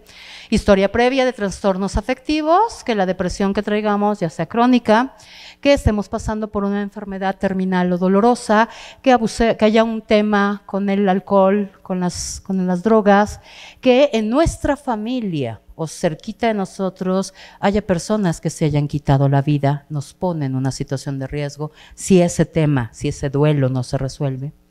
Estar pasando por desajustes sexuales, por conflictos con pareja, que hayamos sobrevivido a intentos de suicidio anteriores, que vivamos cosas con sentimientos de culpa y de desesperanza, o ser impulsivo y ansioso. Todos esos son checklists. Eso es una checklist. Y entonces conozco a alguien así, que está pasando por cosas así, que tiene estas características. Es como el semáforo que nos tiene que decir peligro, peligro, peligro. Eso no significa que alguien se vaya a suicidar. Eso significa que hay alguien con elefantes en la telaraña.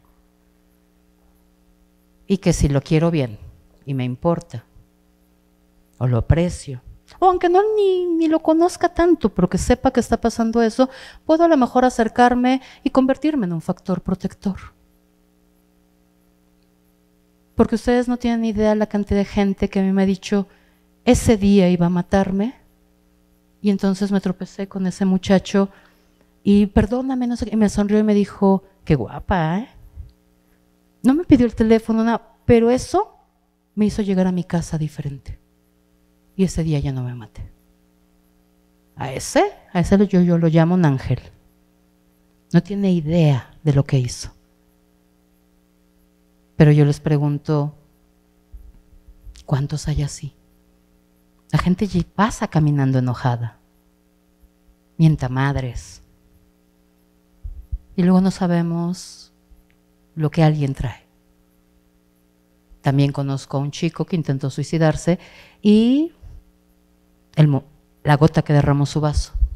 Ya estaba pensándolo, él había pensado de hecho que el fin de semana, pero adelantó el proceso porque fue a la tienda y con los 50 pesos que traía compró una coca y compró no sé qué, le dieron el cambio, se lo guardó y cuando vio no le dieron el cambio bien y entonces dijo, soy un tarugo y gente abusiva y eso lo desesperanzó tanto que es para que me aguanto el domingo.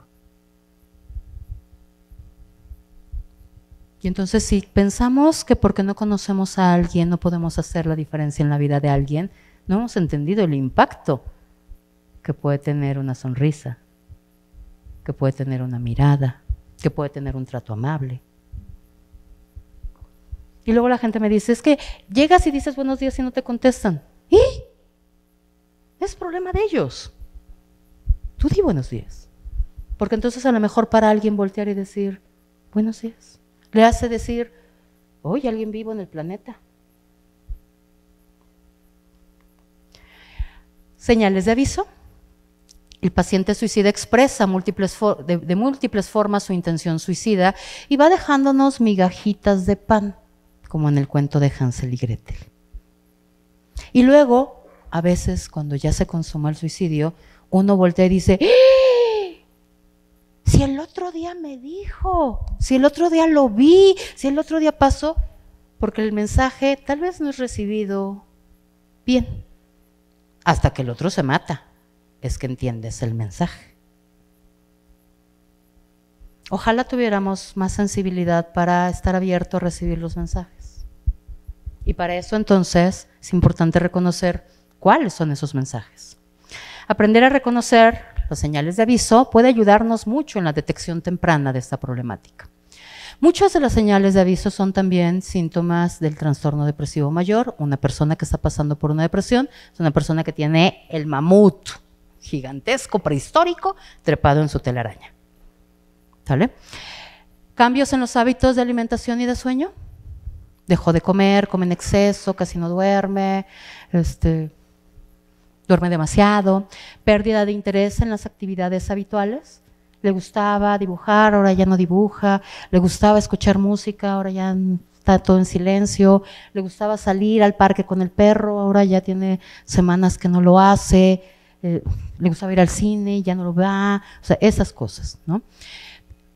Retraimiento respecto de amigos y miembros de la familia, te alejas, te separas, estás ahí, pero estás en silencio. ¿Cómo te va? Pero no compartes. No tiene que estar aislado necesariamente, solamente en silencio. Manifestaciones de emociones contenidas y de alejamiento o huida, ¿y esto qué quiere decir?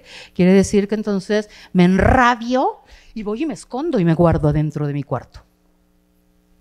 No quiero que los demás se den cuenta que estoy triste, que lloro o que estoy enojado siquiera. Comportamientos agresivos de la nada. Comportamientos pasivos ante frecuentes agresiones del entorno. Todo el mundo me lo taruguea y ya no hace nada. Ya no importa. Presencia fuerte de desvalorización. No valgo, no sirvo, soy inútil, soy tonta, soy fea. Esas cosas. Miedo a la separación. No me dejes, por favor, te suplico, no me dejes.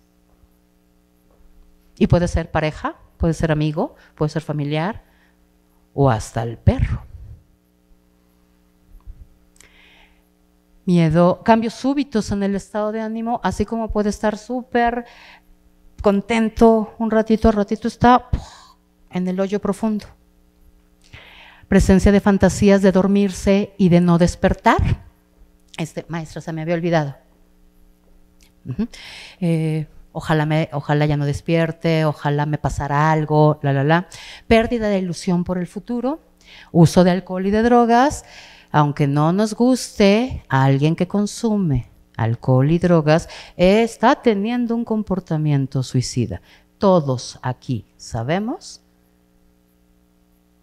que lo que consumamos va a hacernos daño. Hasta las cosas legalísimas como el tabaco y el alcohol. Mucho más todas las demás cosas. Y entonces es haber comprado un ticket para suicidarme hoy y que el viaje sea en 30 años con una cirrosis, por ejemplo, o con una sobredosis en 15 años, o con una muerte neuronal en 10 años, dependiendo de lo que consumamos. Es una conducta suicida. Descuido del aspecto personal, poner situaciones de riesgo innecesarias, preocupación constante acerca de la muerte, aumento de molestias físicas asociadas a conflictos emocionales, me duele mucho la cabeza, me duele mucho la panza, me duele mucho, medio colitis, medio gastritis, medio no sé qué, pérdida de interés en trabajo, escuela y comunidad. Todas estas son señales que si yo estoy viendo que están pasando en alguien que conozco, que amo, que me importa, o que a lo mejor no conozco tanto, pero que sé que está pasando, me tienen que decir peligro, peligro, peligro, peligro. Tal vez no esté pensando en matarse todavía, pero le está pasando algo. Sin embargo, cuando llegamos a estas otras, sensación de aburrimiento constante, dificultad para concentrarse, expresar abiertamente deseos de morir, ya que haya falta de respuesta a los elogios, que avise que quiere matarse, ya sea abierta o encubiertamente, o que me regale sus objetos favoritos, que se deshaga de sus pertenencias importantes, que se ponga alegre repentinamente después de estar pasando por un periodo grave de depresión. Todas estas me dicen que no solamente que está teniendo broncas, sino que está pensando oficial y formalmente en suicidarse. Y que escriba una o varias notas, canciones, dibujos acerca de morir. Para poder comprender y prevenir el fenómeno del suicidio, necesitamos entenderlo en 4 niveles. Primero, detectar y atender a la persona suicida, y para eso ustedes son esenciales. La gente que está pasándola mal no llega acá si no pasa primero por un amigo, por un profesor, por un familiar, que le cree, que lo escucha. Difícilmente a mi consulta la gente no llega sola porque yo quiero ayuda, Siempre llegan porque hablaron con alguien. Y porque entonces para mí el que ustedes sepan esto es esencial, porque ustedes son el primer enlace para que alguien reciba ayuda, o para que ustedes mismos puedan recibir ayuda. Pues, ¿no? Es muy importante seguir trabajando en el tema de cómo acompañar al familiar del paciente con ideación suicida, porque no solamente es la atención a la muchacha, al muchacho, sino entonces esta familia tiene que saber también qué hacer. Porque me ha pasado mucho que trabajas con el chico y la mamá me lo sigue regañando y exigiendo de la escuela. Espérese, la escuela no es tan importante ahorita. El novio me la sigue golpeando. ¿Cómo va a salir adelante si sigue con esto? ¿No? Entonces, no solamente hay que brindarle atención al familiar, hay que brindarle atención a la red más cercana. Y esto los incluye también, en este caso, como amigos, como hermanos, como familiares de una persona en una situación de riesgo. ¿Sale? Otro tema es, si ya hubiera sucedido el suicidio, es importantísimo que las familias y los amigos y la gente cercana recibamos atención. El duelo por suicidio es un duelo dificilísimo, dolorosísimo, no imposible, pero que requiere acompañamiento, ¿vale? Y evidentemente todo esto nos ayuda a prevenir el suicidio. Ya voy cerrando y digo, para poder prevenir, la verdad es que no se pueden prevenir todos los suicidios, pero sí algunos. Y entonces, cuando empezamos el proyecto Metro, algo que decíamos es, con que logremos que una persona no se aviente, valió la pena todo lo que estamos haciendo. Y desde el 2016 para acá se han logrado 3,000 detenciones. Todavía hay gente que se avienta al metro, por supuesto, va a seguir existiendo, por supuesto. Pero ha habido 3,000 personas que se han detenido y han recibido ayuda. ¿Y quién lo hace? ¿Los psicólogos? No, capacitamos a los policías, capacitamos a la gente de intendencia y capacitamos a la gente de taquilla. Ellos son los que activan el protocolo, las señoritas de taquilla, a veces los policías, los de intendencia, y son los policías los que se acercan. Y entonces si ustedes juguetean así, en la orillita y se asoman, ¿para qué? ¿Quién sabe? Como si eso hiciera que el metro viniera más pronto. Pero que hacen eso y se les acerca el poli y les dice, por favor, atrás de la línea amarilla, de la línea de vida, la llamamos, y entonces eso activa protocolo, los van a empezar a seguir. Van a empezar a vigilarlos. Y si los vuelven a ver que se acercan, entonces ya el poli va a actuar de otro. No son psicólogos, pero son extraordinarios, 3,000 personas. A mí me encantaría que en una institución como esta hay un proyecto donde capacitamos a jóvenes, ayudando a jóvenes que se llaman guardianes. Y entonces son jóvenes de cualquier carrera que quieren formarse como guardianes, y esto significa que entonces vamos a pensar que tú eres una guardiana, te identifican como guardiana, y a lo mejor tu compañera se puede acercar a ti y decir, oye, ¿tienes un ratito para platicar? Porque entonces resulta ser que los jóvenes no quieren hablar con los adultos, porque luego los adultos no sabemos qué decir y decimos pura tontería y decimos, tu vida es bonita, entiéndelo, ¿eh? ¿Ya estás contento? O sea, y después de eso dices, sí, soy muy feliz, ya, gracias. Échale ganas. Y además, mija, entiéndelo, ningún muchacho vale la pena. O sea, porque yo lo diga de veras, significa que el joven lo va a creer, no, por Dios.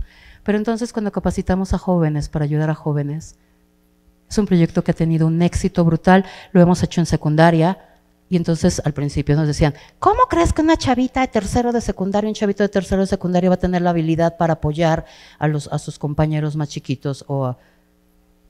Y resulta ser que en esa secundaria donde lo aplicamos, allá en Huixquilucan, en el primer mes tuvimos 45 detecciones de riesgo suicida por las chavitas y chavitos de secundaria. Se puede hacer mucho. Y si ustedes tuvieran la oportunidad de algún día tener la sensación hermosa de decir, colaboré a que alguien no se matara, entonces hay un principio en el Talmud que dice que si uno salva una vida, uno salva al mundo. Y de verdad sientes que salvaste el mundo. Y para mí eso es el superhéroe verdadero. Ojalá instituciones, porque las instituciones educativas lo necesitan, ¿no? Y entonces estos adultos que somos y que pertenecemos a estos programas en donde los jóvenes se pueden acercar, es importante la capacitación, pero que también sepan que hay otros jóvenes que quieren ayudar y no tienen que estudiar psicología, ¿eh? Un estudiante de ingeniería puede tener un éxito brutal, aunque no haga de su vida esto. Aunque termine la carrera y haga otras cosas en su vida, no importa, pero saber que porque tu vida en este momento está un poquito mejor, podría dar la posibilidad de ayudar a otra vida, creo que es maravilloso. Y aunque nuestra vida no esté tan bonita, cuando vean lo que significa ayudar a otros se van a dar cuenta. No sé, lo he hablado con algunas personas siempre que hacemos ayuda emocional. Dice, ¿cómo les fue, chavas, en su visita al hospital? Y casi siempre me dicen lo mismo. No me voy a volver a quejar de mi vida nunca, jamás en la vida. Porque cuando tú oyes las historias de otras gentes te das cuenta de que tu tragedia es de Walt Disney a comparación de otras. Y no hay tragedia grande o pequeña, pero creo que si nos ayudáramos más, nos escucháramos más, podríamos construir una red para salvarnos a todos, no solamente a las personas que están en este momento en riesgo, ¿vale? Para poder prevenir hay que reconocer Hay que dar tratamiento a personas con enfermedades. Hay que fomentar el tratamiento responsable en medios de comunicación. A mí me parece una tragedia que todavía, ya no tanto los medios, porque hemos trabajado con ellos, pero que entonces las personas vean a alguien en una situación de riesgo, la graben y les voy a contar, no sé si supieron hace algunos años, pasó en Boulevard Aeropuerto, un cuate se sube en el puente que va del aeropuerto a la terminal, se trepa en la parte de arriba y se avienta y se mata en el pavimento. Pues hay una persona que lo graba y que luego lo envía y se volvió viral, y entonces cuando me llega la grabación, estás viendo cómo está el cuate ahí, como el que está grabando dice, ya güey, apúrate que se me acaba la pila.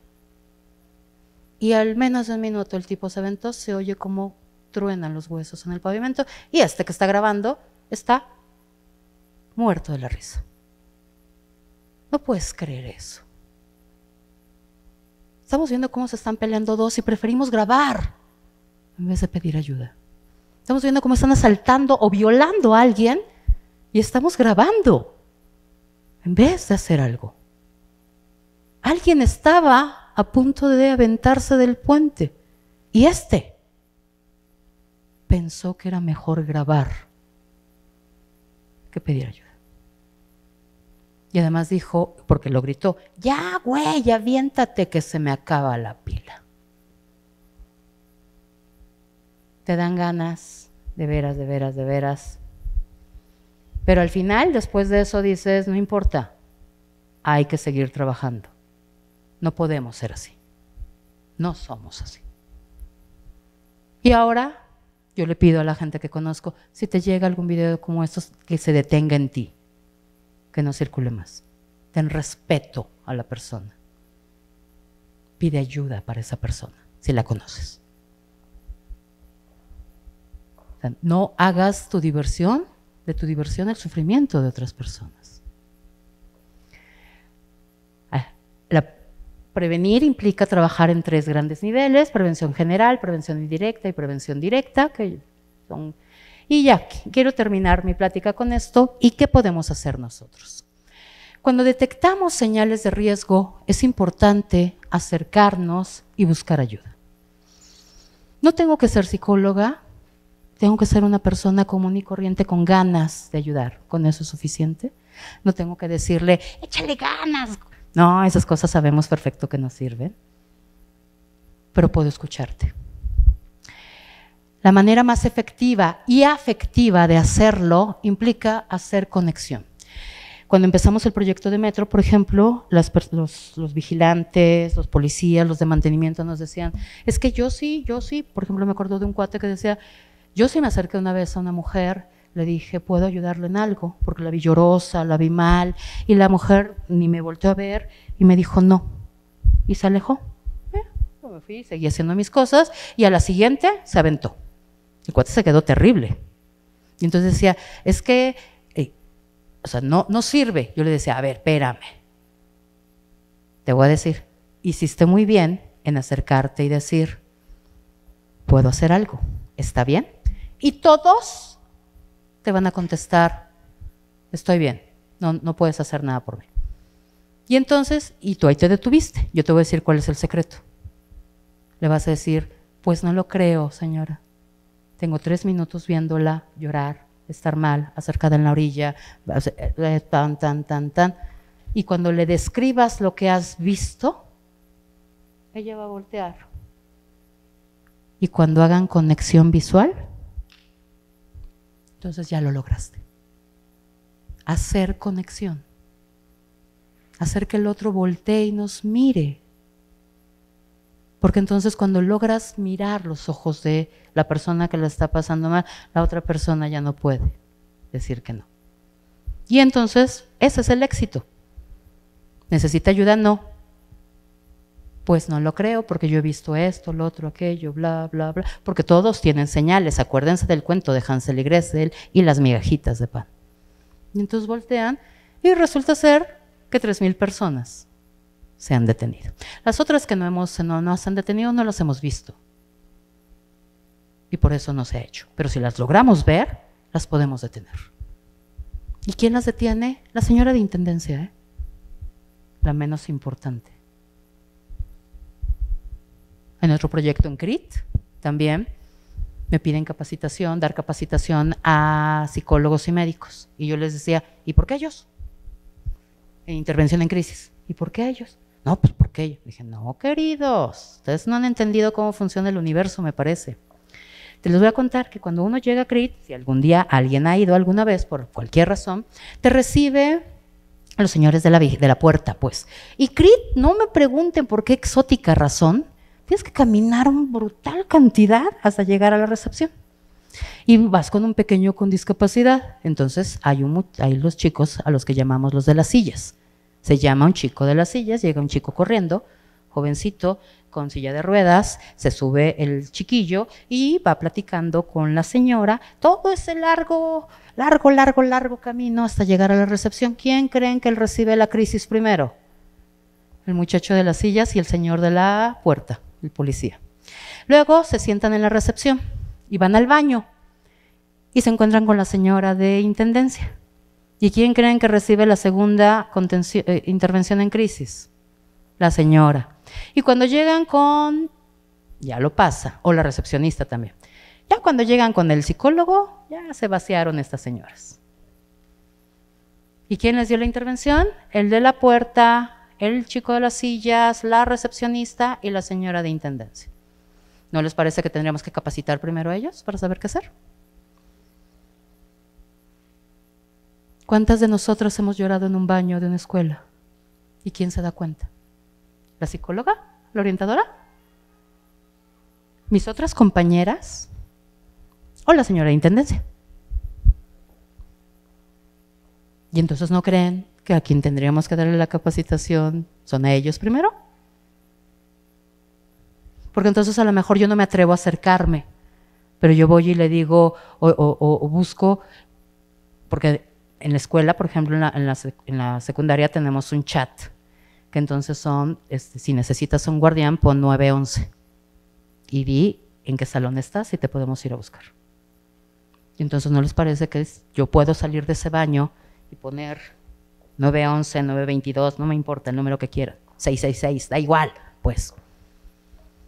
Y entonces que alguien venga a ese baño y diga, querida, ¿puedo ayudarte en algo?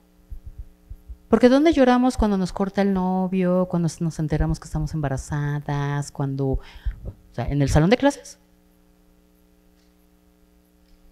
¿No deberemos en el baño poner una línea de emergencia, pues? O un botón, no importa. Bueno, vámonos, seguimos. Escucha con cuidado, sin dar respuestas si no las sabes. Es importante saber que el otro nos importa. Comprende, nosotros no estamos ahí en su cuerpo y entonces no debemos de decirles cómo sentirse. Eso es lo que hacemos a veces los adultos. Tienes una vida tan bonita que deberías de estar contenta.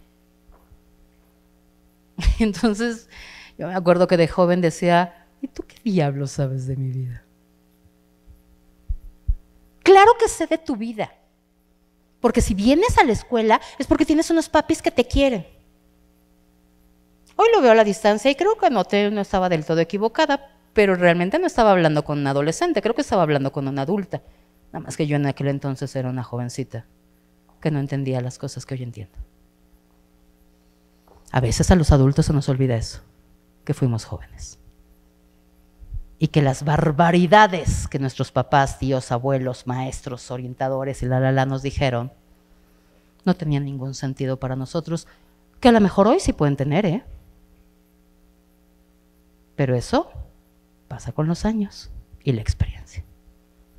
Algo que yo siempre invoco a esos papis, a esos tíos, a esos maestros es, acuérdate de tu juventud. Acuérdate de lo que odiabas escuchar. Y piensa en lo que te hubiera gustado que te dijeran. Y la realidad es que entonces la gran mayoría me contesta, me hubiera gustado que no me dijeran nada, me hubiera gustado que me escucharan nada más. Me hubiera gustado que no me dijeran nada y que me dijeran, pero aquí estoy. Dime qué puedo hacer. No entiendo lo que estás viviendo. pero si me explicas puedo intentar entenderlo. Me decía una mamá, es que de verdad no le entiendo, doctora, o sea, pues yo me casé con su papá, fue mi primer novio y nunca tuve esas cosas de rompimientos de novios. Entonces pues dile, eso, no tengo idea de tu experiencia, pero si me explicas, puedo intentar entenderlo. ¿Por qué o somos tan tontos que no podríamos? Ayudar, hay que expresar abiertamente nuestra preocupación y nuestras ganas de ayudar. En Metro algo que luego la gente dice es que, pero tú ¿cómo me puedes ayudar? Y entonces los polis contestan, yo no puedo hacer mucho por usted, pero si me deja, yo puedo ayudar a que venga la gente que sabe.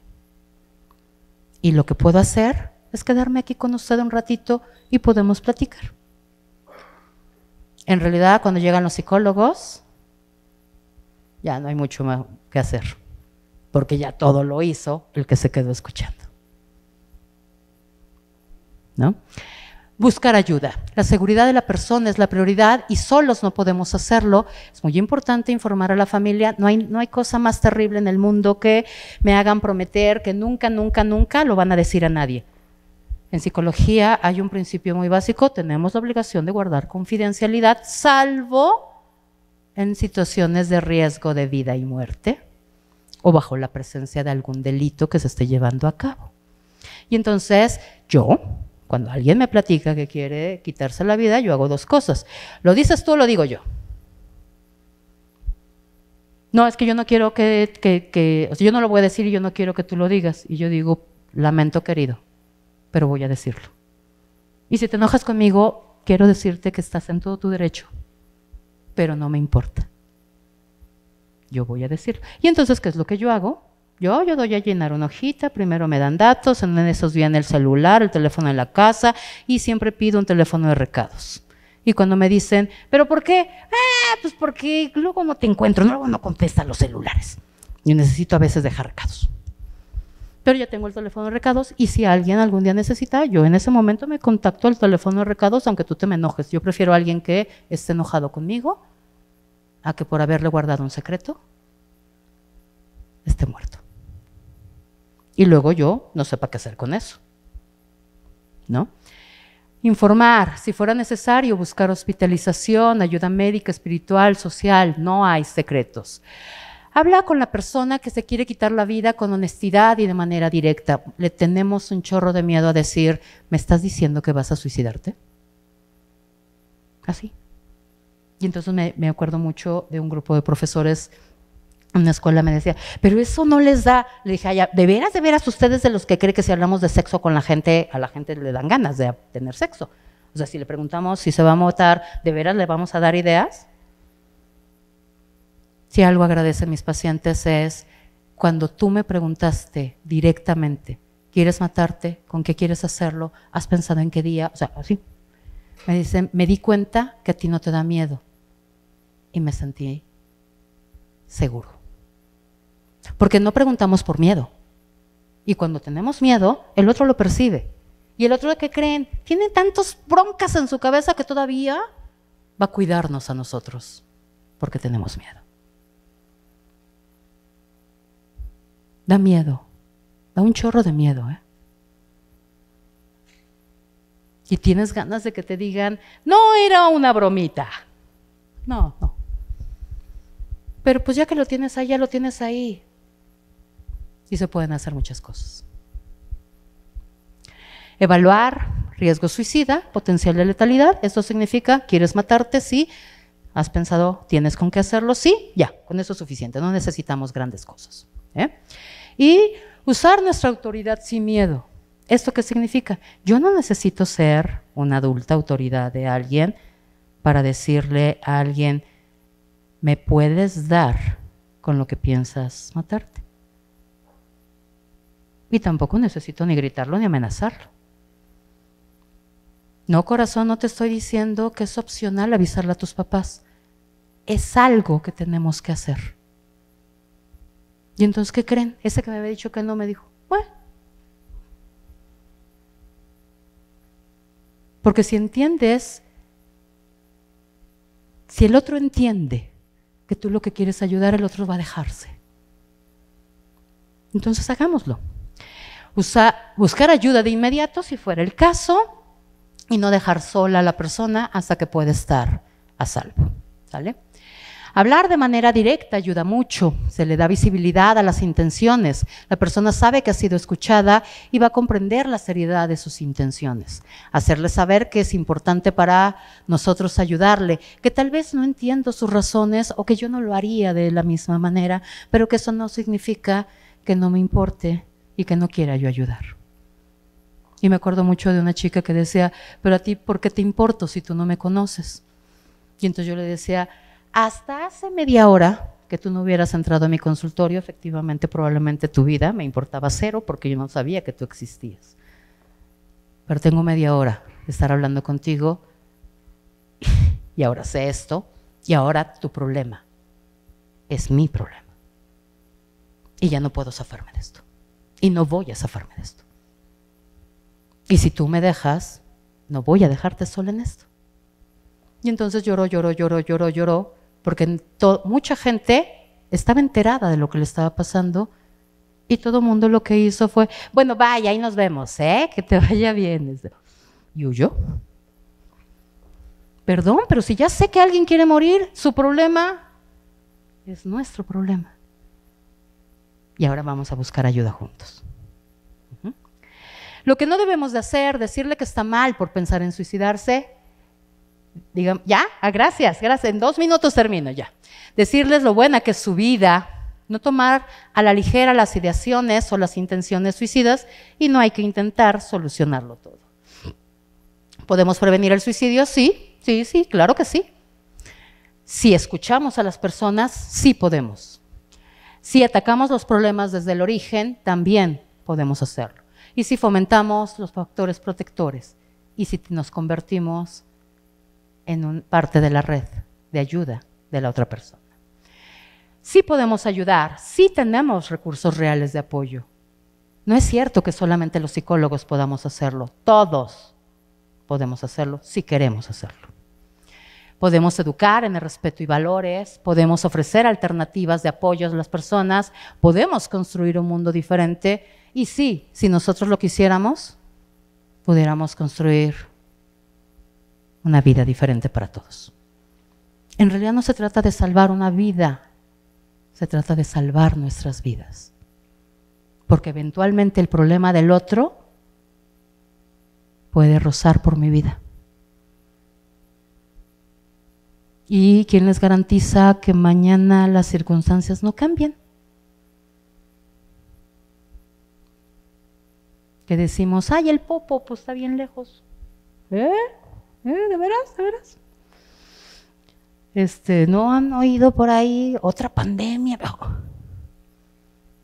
¿Quién nos garantiza que la vida no cambie?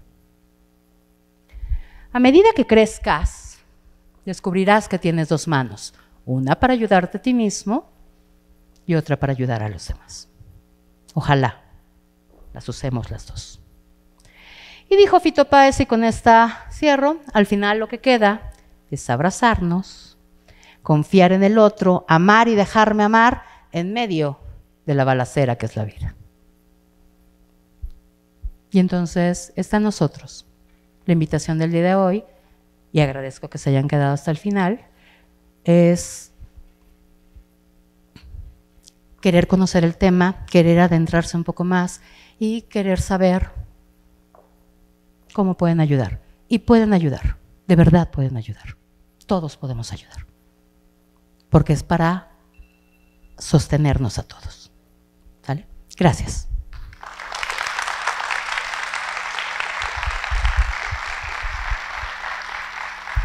Muchas gracias, maestra. Bueno, pues en este momento quiero solicitar la presencia de nuestro director, el maestro Emanuel González Rogel, asimismo la presencia de nuestra subrectora, la maestra Norma Sánchez Espinosa, y nuestra maestra Rocío, por favor, si quisiera pasar. Y bueno, cedo la palabra a nuestro director.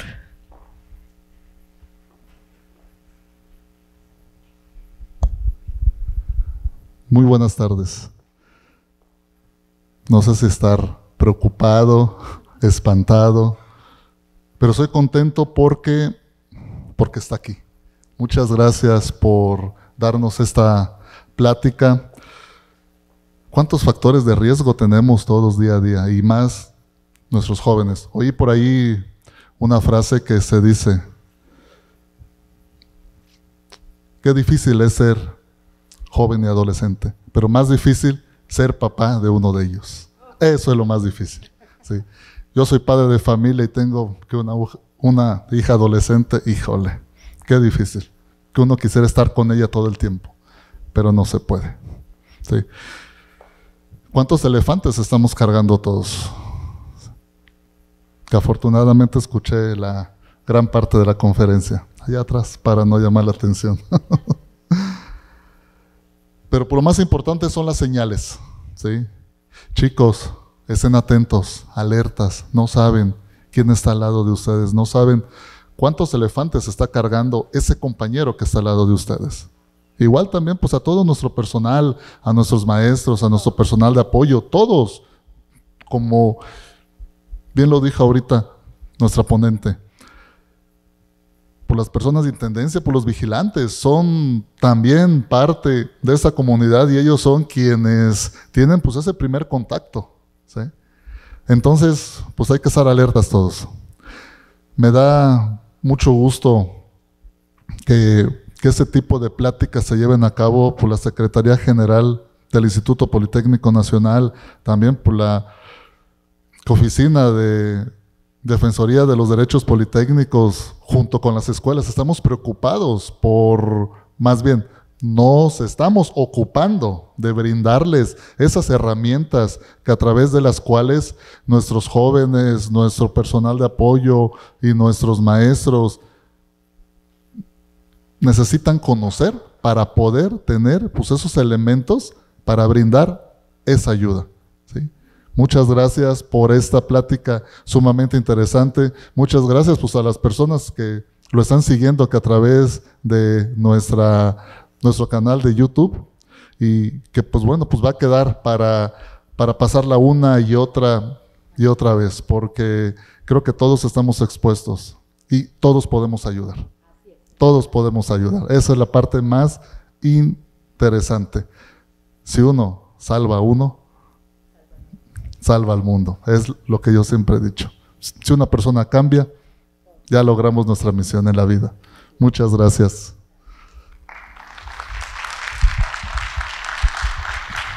El Instituto Politécnico Nacional, que a través de la Unidad Profesional Interdisciplinaria de Ingeniería y Ciencias Sociales y Administrativas, otorga el presente reconocimiento a la maestra Ana Laura Rosas Bucio por su valiosa participación en la conferencia Prevención del Suicidio, llevada a cabo en esta unidad académica, Ciudad de México, a 26 de mayo del 2023. La técnica al servicio de la patria, firma maestro en ciencias Emanuel González Rogel, director. Muchas gracias. Muchas gracias. Gracias, muy amable. Muy bien, maestra Norma, ¿gusta comentar algo? Excelente conferencia, ¿verdad? De verdad, muchas gracias. Y ahorita pues le digo que ya es un compromiso con usted para llevar a cabo el programa de guardianes. Sí, yo creo que todos lo necesitamos en esta escuela y habría muchos chicos interesados en formar parte de ella. Entonces, un compromiso, ¿te parece? Es un hecho, ¿sí? Es un hecho, ya nos coordinamos después. Muchas gracias. Maestra Rocío, por favor. Maestra, muchas gracias. Siempre necesitamos estas pláticas. La comunidad está ávida de esta información, de esta ayuda, de este apoyo, de saber qué podemos hacer en estos casos. Y bueno, mi área, que es la administrativa, pues también se compromete con apoyo de nuestro director a dar todas las facilidades y apoyos necesarios para que continúen estas pláticas, que nos sigan apoyando, que nos sigan formando en lo que podemos hacer, y de verdad muchas felicidades. Muchas gracias.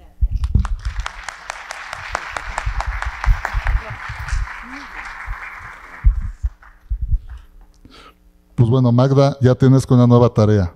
por lo que, por la palabra de moda que en el Politécnico, te instruyo para que por favor puedas llevar a cabo una plática con todo nuestro personal de limpieza y con todo nuestro personal de seguridad para que también tengan pues esos elementos que les permitan simplemente escuchar. Eso es todo. Muchas personas solamente requieren ser escuchadas. Es todo, nada más. Por favor, ¿sí? ¿Gustas comentar algo, por favor? No, pues solamente agradecer la presencia de la maestra. Gracias, fue de mucha ayuda toda la información que nos acaba de proporcionar. Evidentemente, nosotros somos del área de orientación juvenil. Nosotros pues recibimos una gran cantidad ahorita de casos, ¿no? Y justo en hacer redes de apoyo, ¿no? Porque bien lo ha dicho, a veces no somos insuficientes, solo una persona o ciertas personas. Yo creo que hoy buscar redes de apoyo es lo que necesitamos y hoy agradecemos este gran apoyo. Y justo con los brazos abiertos vamos a recibir esa capacitación. Gracias. Bueno, pues no nos queda más que agradecer. Gracias a todos los que estuvieron presentes. Que tengan un excelente día.